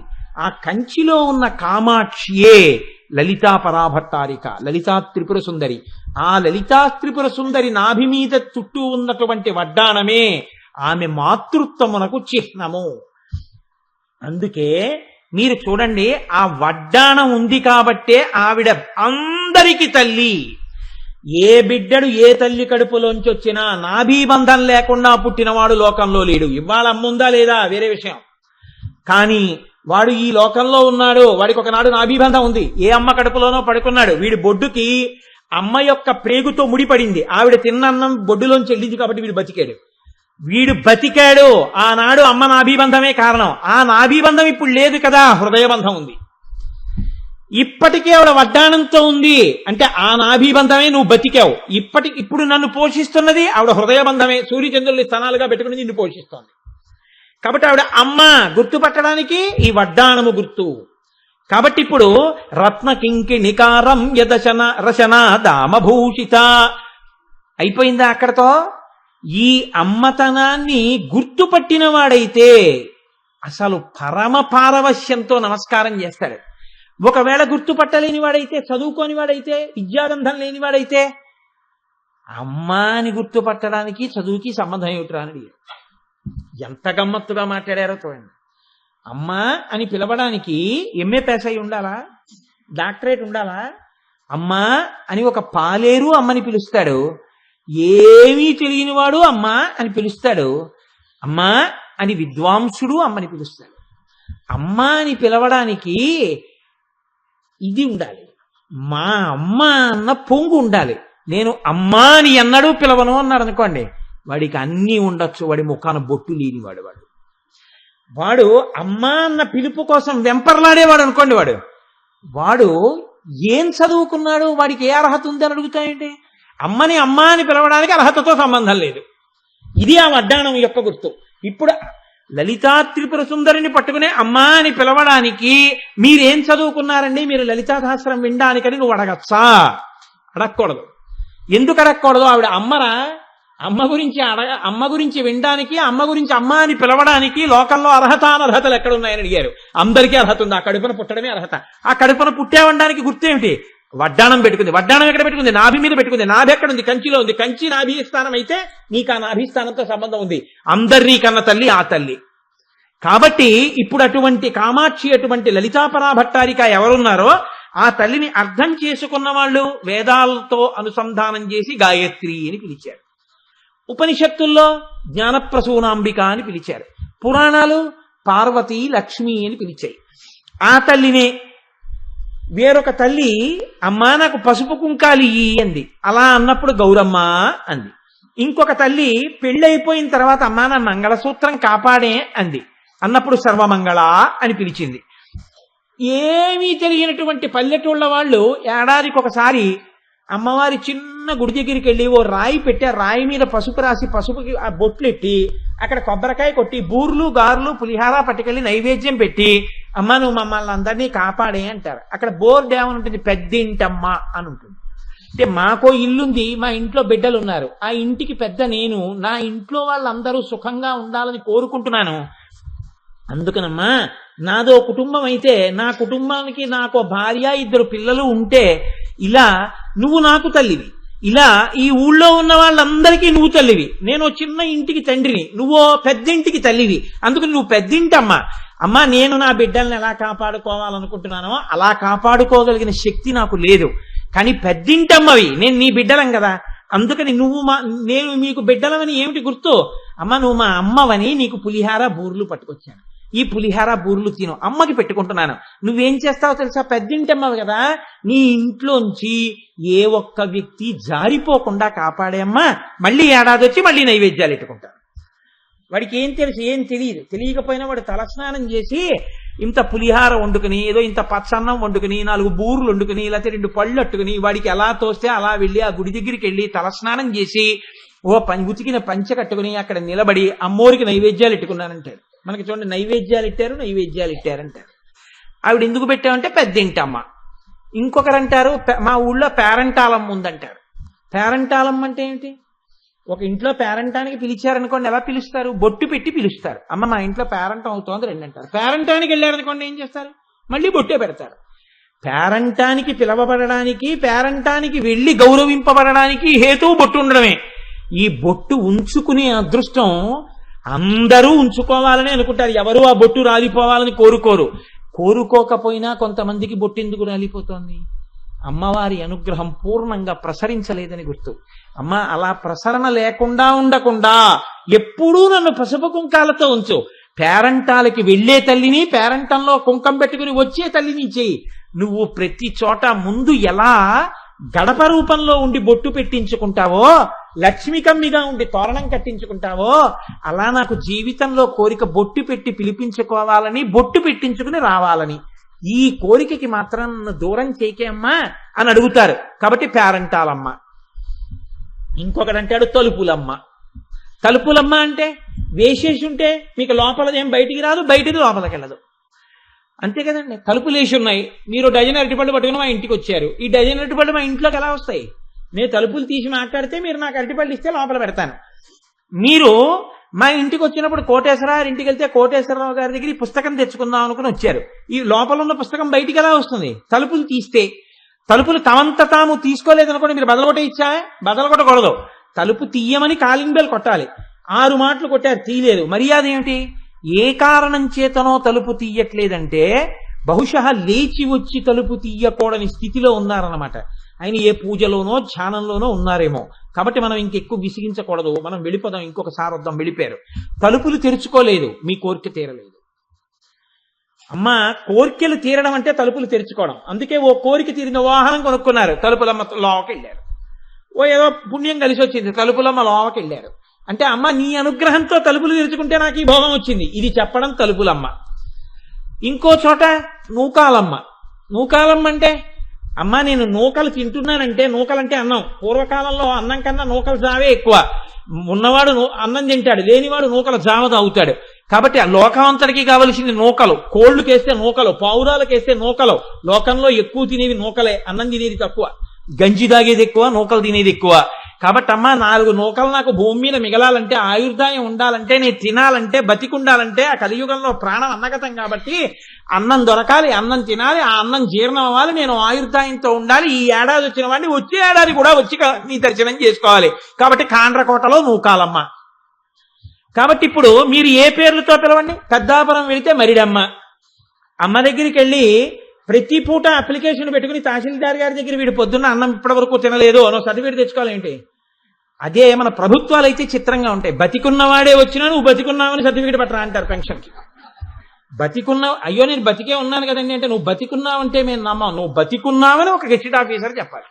అంటే వీడు వెళ్ళి కదలలేకపోయినా నేను బతికున్నానని ఓ సర్టిఫికేట్ ఇవ్వండి అంటే, వీడు బతికే ఉన్నాడు, కాళ్ళు వెనక్కి తిరిగిపోలేదని ఆయన సర్టిఫికేట్ ఇస్తారు. అది పట్టుకొచ్చి ఇస్తే పెన్షన్ ఇస్తారు. చాలా చిత్రంగా ఉంటుందండి. రూల్ ఈజ్ రూల్, దాన్ని బ్రేక్ చేయరు. కామన్ సెన్స్ ముఖ్యమా, రూల్ ముఖ్యమా అంటే రూలే ముఖ్యం. ఫ్రేమ్ చేసేవాడు అంత తలకాయ, ఇంప్లిమెంట్ చేసేవాడు అంతే తలకాయ. కాబట్టి చూడండి అంత గొప్పగా ఉంటుంది. నాకు అలాంటివి చెప్పినప్పుడు ఒక విషయం జ్ఞాపకానికి వస్తుంది. యుద్ధాలు జరుగుతున్నప్పుడు డాక్టర్లును ఈ తోటీస్ అని ఉంటారు.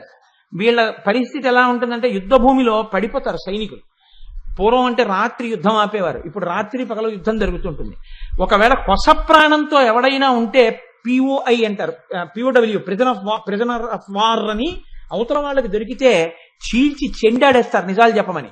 అందుకని దొరకకుండా ఉండాలి అంటే వాళ్ళని అవతల దేశానికి ఖైదీలుగా దొరకకుండా కొన ప్రాణంలో ఉన్నా సరే ఎక్కించేస్తారు అంబులెన్స్. చచ్చిపోయాడు అనుకోండి, గబగబగబగబా డాక్టర్లు వ్యాన్ దిగొచ్చి యుద్ధ భూమిలో స్టెప్ పెట్టి చూసేస్తారు. చూసేసి ఆ ఊపిరి కొట్టుకోవట్లేదు, చచ్చిపోయాడంటే వాళ్ళు ఏం చేస్తారంటే గబుక్కుని కోట్ జేబులోంచి తీసి డెడ్ అనో స్లిప్ పెడతారు, చచ్చిపోయాడు. ఇప్పుడు మర్యాదగా తీసుకెళ్ళడానికి యుద్ధ భూమిలో అవకాశాలు ఏమి ఉండవు. ఆ శవాన్ని తీసుకెళ్లిపోవాలి ముందు. అప్పుడు ఏం చేస్తారంటే వీళ్ళు గబగబగబగబా కాళ్ళు చేతులు పట్టుకుని ఆ శవాల్లోకి విసిరేస్తారు. బతికుంటే ఒక అంబులెన్స్ లోకి పెట్టేస్తారు, స్ట్రెచ్చర్ల మీద పెట్టేసి వెళ్ళిపోతుంటాయి గబగబాను. ఇందులో ఒక ఆయన కొస ప్రాణంతో ఉన్నాడు. డాక్టర్ గారు కంగారుగా ఏం చేశారంటే డెడ్ అని స్లిప్ పెట్టి వెళ్ళిపోయాడు. వెళ్ళిపోతే తోటి వచ్చి ఆ స్లిప్ చూసి 2 కాళ్ళు చేతులు పట్టుకుని ఇందులోకి విసిరేస్తున్నారు శవాల్లోకి.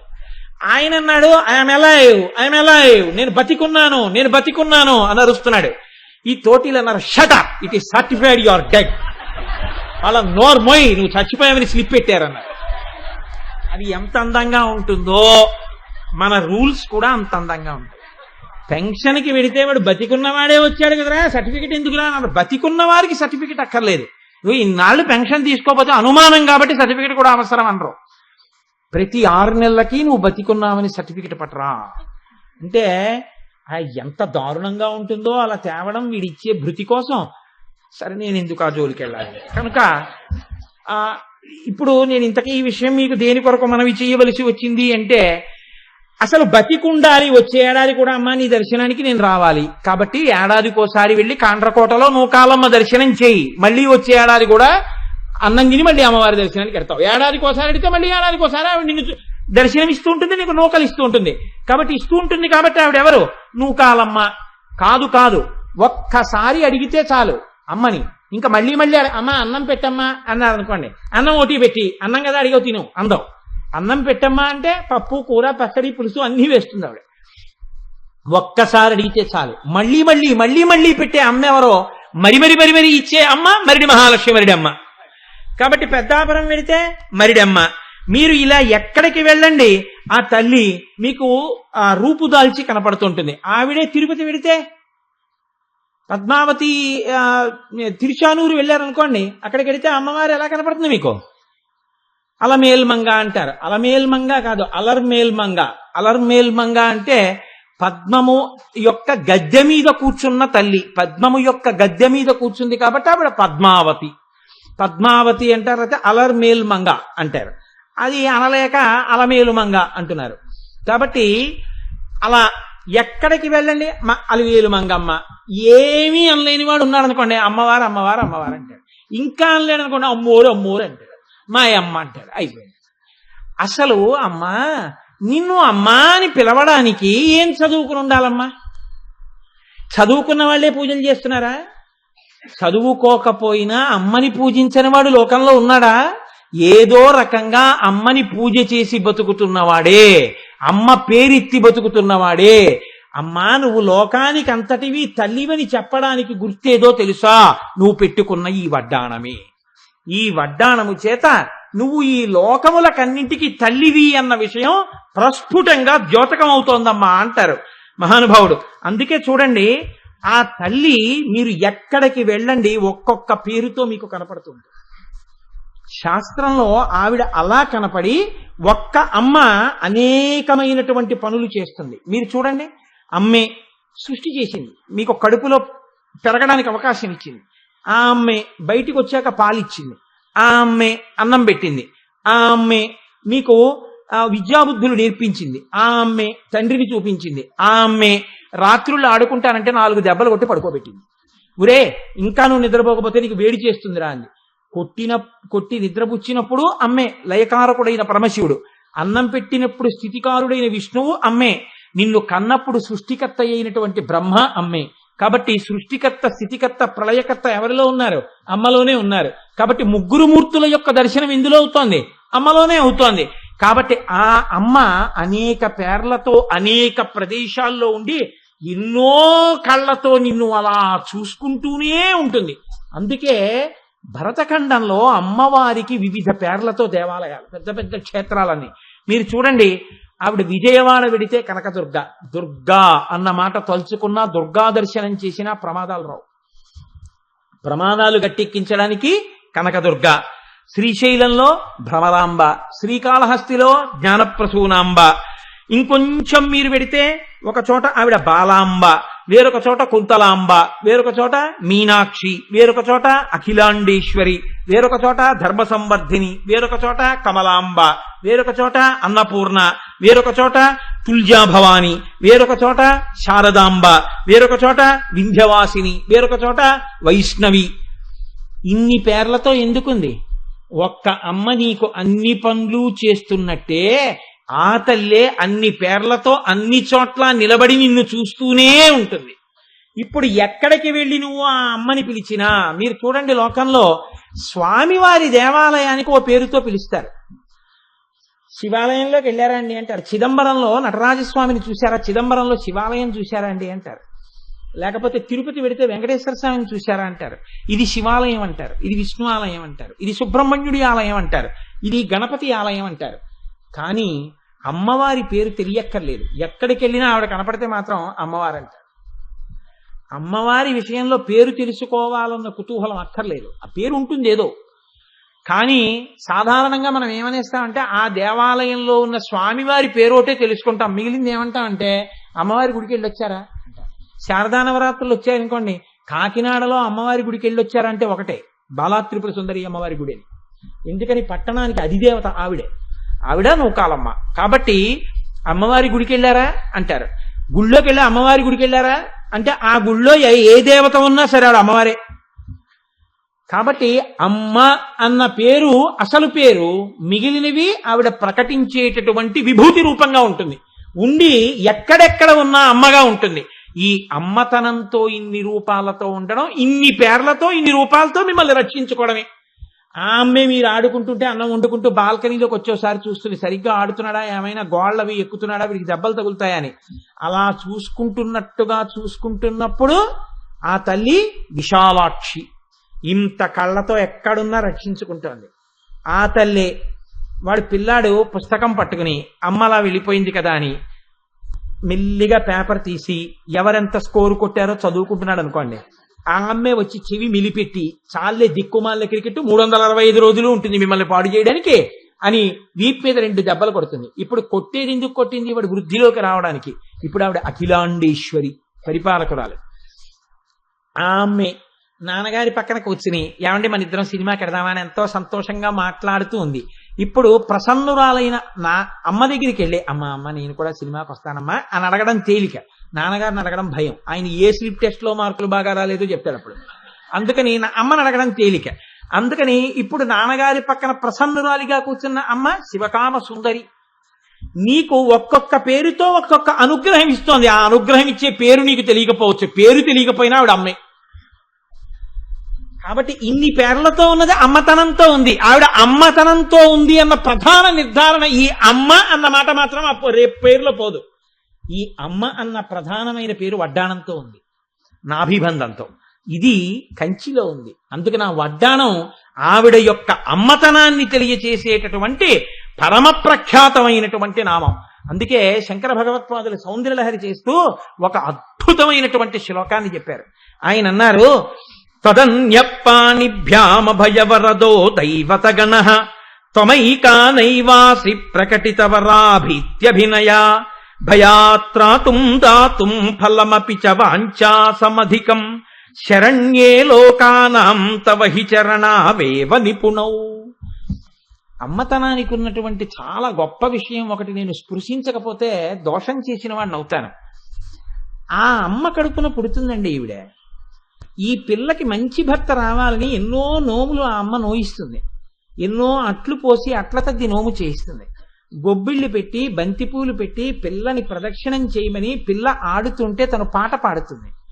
ఆ పిల్లని కన్యాదానం చేసేటప్పుడు భర్త గారు ఆవిడ చెంబుతో నీళ్లు పోస్తుంది. ఇన్ని చేసి ఆ పిల్ల వృద్ధిలోకి వచ్చి మంచి భర్త వచ్చాడు.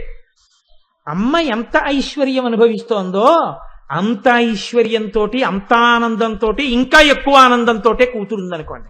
అమ్మకి 2 కార్లు, కూతురికి 6 కార్లు, అమ్మకి 2 బంగళాలు, కూతురికి 8 బంగళాలు. ఇన్ని ఉన్నా ఇప్పుడు అమ్మ ఏం కోరుకుంటుందో తెలుసా అండి? గమ్మత్ ఏమిటంటే ఒక్క చోట మాత్రం ఆవిడ రాజీ పడదు. ఎక్కడో తెలుసా?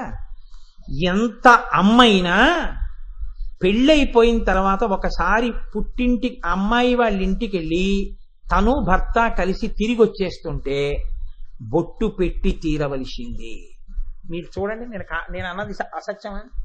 నేనే కదండి పూజలన్నీ చేయించాను, నేను చేయిస్తేనేగా పిల్ల పెళ్ళయింది, ఇప్పుడు అది నాకు బొట్టెట్టడం ఏంటి కొత్తగాను అని వచ్చేస్తుంది ఏంటి? కూతురు ఇంటికి వెడితే తల్లి అయినా సరే తాంబూలం ఇచ్చి బొట్టు పెట్టవలసిందే. ఆ బొట్టు పెట్టలేదనుకోండి కోపం వస్తుంది అమ్మకి. అమ్మ అన్న మాటకి ఉన్న ఒకే ఒక లక్షణంగా అమ్మవారు అడిగేది ఏమిటో తెలుసా అండి? ఏనానుగ్రహం చేత నువ్వు సువాసినిగా ఉన్నావో, ఈ స్థితిని పొంది ఉన్నావో, దానికి కృతజ్ఞతగా నా పాదముల మీద ఇంత కుంకం వేయించాలి. ఇంత కుంకం కాని వేశారనుకోండి ఆ తల్లి పొంగి పరవశించిపోతుంది. అందుకే ఇంతవరకు వచ్చి దాపరికం ఎందుకు మీకు చెప్పేస్తున్నాను.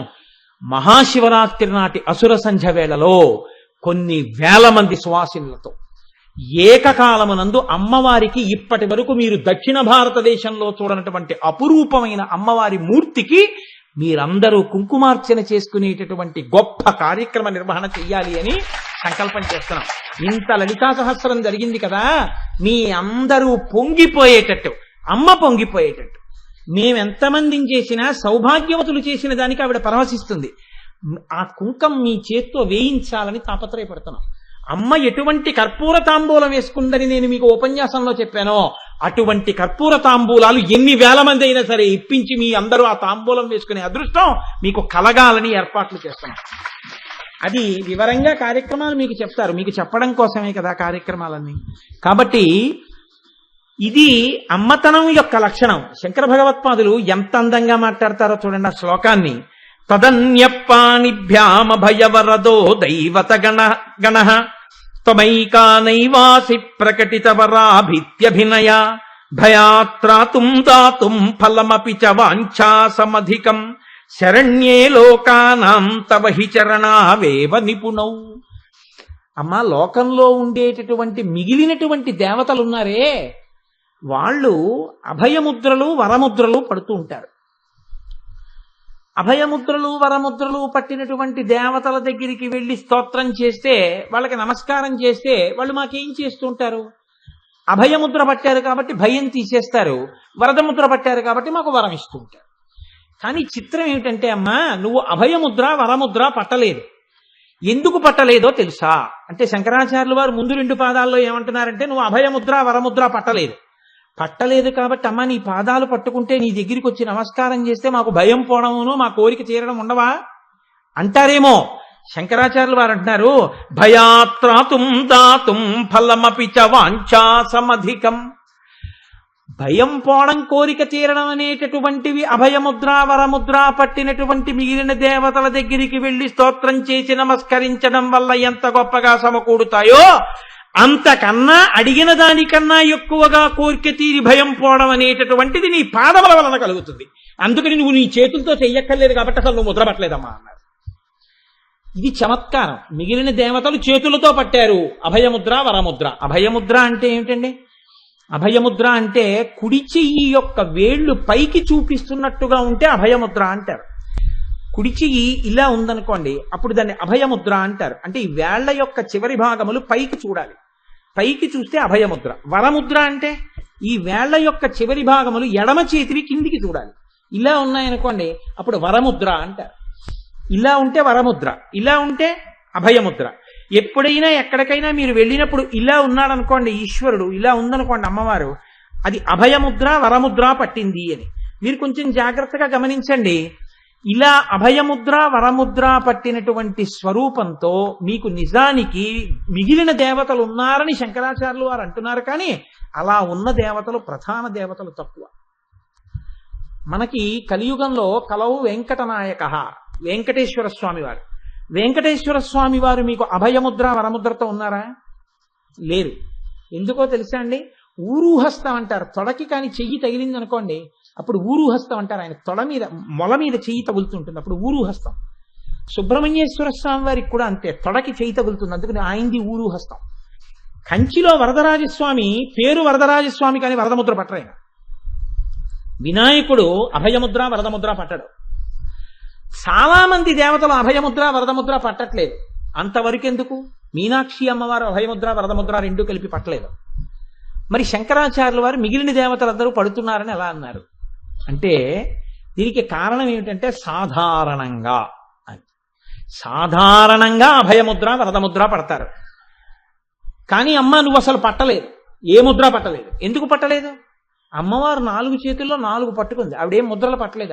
ఆవిడ మీరు విన్నారు కదా, ఒక చేతిలో అంకుశం, ఒక చేతిలో పాశం, ఒక చేతిలో చెరుకు విల్లు, ఒక చేతిలో 5 పుష్పబాణాలు పట్టుకుంది. ఆవిడ ముద్ర పట్టలేదు.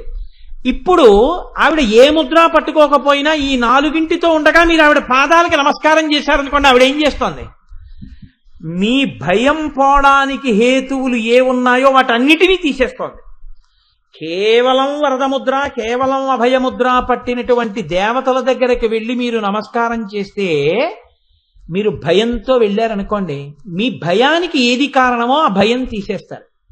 ఆ భయం పోయింది అంటే దాని ఉద్దేశం ఇంకా భయం రాదనా? ఒక ఆయన భార్యకు ఒంట్లో బాగోలేదండి, ఆవిడికి అనారోగ్యం తీరాలి అని ఆవిడ ఆరోగ్యం కలిగితే వచ్చి నేను వెంకటేశ్వరుడికి తలనీలాలు ఇస్తాను అనుకున్నాడు. అంటే నా ఉద్దేశం వెంకటేశ్వరుడు వరదముద్ర అభయముద్ర పట్టాడని కాదు, ఒక ఉదాహరణకి చెప్తున్నాను. ఆయన మొక్కాడు. ఇప్పుడు ఆయనకి ఇంత గడ్డం వచ్చింది అంటే ఆయన భార్యకి ఇంకా స్వస్థత కలిగిందా? కలగలేదు. అంటే ఆయన ఇంకా భయంతో ఉన్నాడా లేదా? భయంతో ఉన్నాడు. మీకు అకస్మాత్తుగా ఆయన వచ్చే వారం గడ్డం అవి అన్నీ తీసేసి కనపడ్డాడు. అంటే ఇప్పుడు ఏమర్థమైంది? ఆయన భయం పోయింది. ఇప్పుడు మీరు ఏమంటే తిరుపతి వెళ్ళి వచ్చేసారేమిటి అన్నారు అనుకోండి, భగవంతుడి దయ వల్ల మా ఆవిడని డిశ్చార్జ్ చేశారండి, కులాసాగా ఉంది, హాయిగా లేచి తిరుగుతోంది, ఏమి ఇబ్బంది లేదు, అందుకే వెళ్ళి వచ్చేసానండి, మొక్కు తీసేసుకున్నానన్నాడు. భయం పోయింది. భయం పోయింది అంటే ఆయన జీవితంలో భయపడవలసిన అవసరం పోయింది అనే దాని గుర్తు మీరు చెప్పండి. జీవితంలో భయపడవలసిన అవసరం పోయిందా? మళ్ళీ ఏదో రూపంలో ఇంకో భయం వస్తుంది. అలాగే వరదముద్ర, మీరు వరం అడిగారు, మా అబ్బాయికి ఓ మంచి ఉద్యోగం రావాలి, వచ్చేసింది అంటే ఇక మీరు ఎప్పుడు అడగరా? ఇక మళ్ళీ అడుగుతూనే ఉంటారు. అంటే ఇప్పుడు ఈ అభయముద్ర వరదముద్ర పట్టింది మీకు ఎందుకు పనికి వచ్చింది? పూర్తిగా మీ భయం పోవడానికి పనికి రాలేదు, మీ పూర్తిగా మీ కోరికలు తీరడం అన్నది లేదు కదా. ఇప్పుడు దేవతల్ని కాదు ఆయన అంటున్నది తక్కువ చేసి, మీ స్థితిని అంటున్నారు శంకరాచార్యుల వారు. అసలు నీ జీవితంలో భయం అన్నది పూర్తిగా పోయేది ఎప్పుడు? నా జీవితంలో కోరవలసిన కోరిక లేదనేది ఎప్పుడు? ఈ రెండూ లేనప్పుడు నువ్వు అభయముద్ర వరదముద్ర అభయముద్ర వరదముద్ర అంటూ తిరుగుతూనే ఉంటావు. ఈ భయం పోయింది, మళ్ళీ భయం. ఇంకా నువ్వు బాగుపడేది ఎప్పుడు రా జీవితంలో? ఆవిడ పాదాల మీద పడితే గమ్మత్తోటి ఉంటుంది. ఏమిటో తెలుసా అండి, అసలు అభయముద్ర వరదముద్ర రహస్యం వేరండి. అందుకే కుడి చేత్తో ఇలా పడతారు అభయముద్ర, ఇలా కుడి చేత్తో అభయముద్ర పడితే అర్థం ఏమిటో తెలుసా అండి? నీ భయం పోగొడతానని కాదు దాని అర్థం. దాని అర్థం ఏమిటంటే, నా చెయ్యి ఎటు చూస్తోంది, తలములు ఎటు చూపిస్తున్నాయి, పైకి చూపిస్తున్నాయి. ఓరి పిచ్చాడా, ఈ భయానికి నా దగ్గరికి రావడం కాదు, ఈ భయం అన్నది ఎందుకు వచ్చింది నీకు? చాలా ఉన్నాయి, అందులో కొన్ని నేను పొందాలి, వేటి వల్లన్నా నాకు అపకారం కలుగుతుందని భయం వల్ల వచ్చింది. లోకంలో ఇన్ని లేవు, ఒక్క పరబ్రహ్మమే ఉంది, నువ్వు కూడా అందులో అంతర్భాగమే, నువ్వు కూడా పరబ్రహ్మమే. ఇది నువ్వు తెలుసుకుంటే నువ్వు ఆకాశ స్వరూపుడివి. పైనున్న ఆకాశం ఏకంగా అఖండంగా ఎలా ఉందో నువ్వు కూడా అంతే. ఇది నీకు తెలిసిన నాడు నీ భయం శాశ్వతంగా పోతుంది. అందుకని అభయముద్ర పడతారు ఇలాగా. అంటే ఈ పైన ఉన్న ఆకాశం ఎటువంటిదో నువ్వు అటువంటి వాడివి, ఇది తెలియక భయపడుతున్నావు. వరదముద్ర ఇలా పడతారు, కోరిక కోరడం చాలా నీచం, అందుకే ఎడం చేత్తో తీరుస్తాను, కిందకి చూపిస్తారు.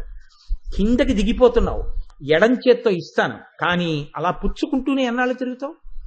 తృప్తి అన్నది లేదా జీవితంలో? అందుకే వరదముద్ర ఎడం చేత్తో ఉంటుంది. ఇప్పుడు శంకరాచార్యులు వారు అన్నారు, అమ్మా నువ్వు అభయముద్ర వరదముద్ర పట్టకుండా నీ పాదాలు చాలమ్మా అన్నారు, భయం తీర్చడానికి. అమ్మవారు ఎందుకు పట్టలేదంటారు అభయముద్ర వరదముద్ర అంటే? దాని అర్థం ఏంటంటే, నీకు ప్రత్యేకంగా ఇలా ఉపదేశం చేసి నువ్వు ఆకాశ సమానుడివికా అని అనను, నీకు వరాలిస్తానని అనను. నువ్వు ఒక్కసారి నా పాదాల మీద పడ్డావా, ఇక నువ్వు వరం అడగవలసిన పని లేకుండా నీ కోరికలన్నీ తీరుస్తాను. ఈ దిక్కుమాలిన కోరికలు ఏమిటి, నాకేం లేదు కనుక అన్నీ ఉన్నాయి కనుక అన్న తృప్తికి ఎత్తేస్తాను. దాని వలన జ్ఞానం ఇచ్చి ఇక్కడే ఇప్పుడే నువ్వు ఈశ్వరుడిలో కలుసుకోగలిగినటువంటి స్థితిని నీకు కృప చేస్తాడు. కాబట్టి రెండిటిని ఇస్తాను అని అమ్మ, ఒరే నువ్వు నన్ను నమ్మితే అమ్మా అని అనగలిగితే నీకు పాలిస్తానంటుందా? అనదు. అమ్మగా పాలిచ్చేస్తున్నా. అమ్మ నువ్వు ఇలా అంటే రక్షిస్తాను అనలేదు. కాబట్టి అమ్మగా ఆవిడికి అసలు ముద్ర లేదు. ఆవిడ పాదాల మీద పడిపోతే శరణాగతి చేస్తే ఆవిడకున్న గొప్ప లక్షణం ఏమిటో తెలుసా అండి?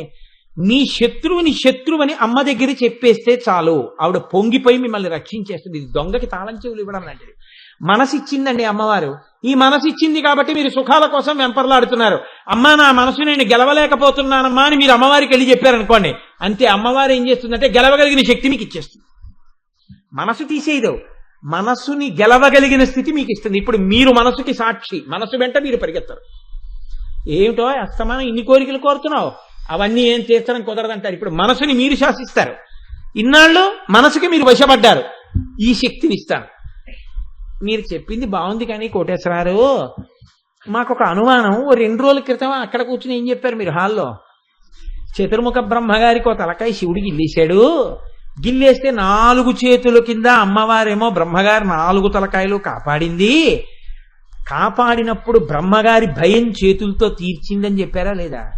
మరి అమ్మవారు అభయముద్ర పట్టలేదని చెప్తారే, బ్రహ్మగారి తలకాయలు 4 చేతులతో కాపాడినప్పుడు అభయముద్ర పట్టవా? మరి అమ్మవారికి అభయముద్ర లేదని మళ్ళీ ఈ శ్లోకంలో ఎలా చెప్తారు? అదే శంకరాచార్యుల వారి శ్లోకంలో.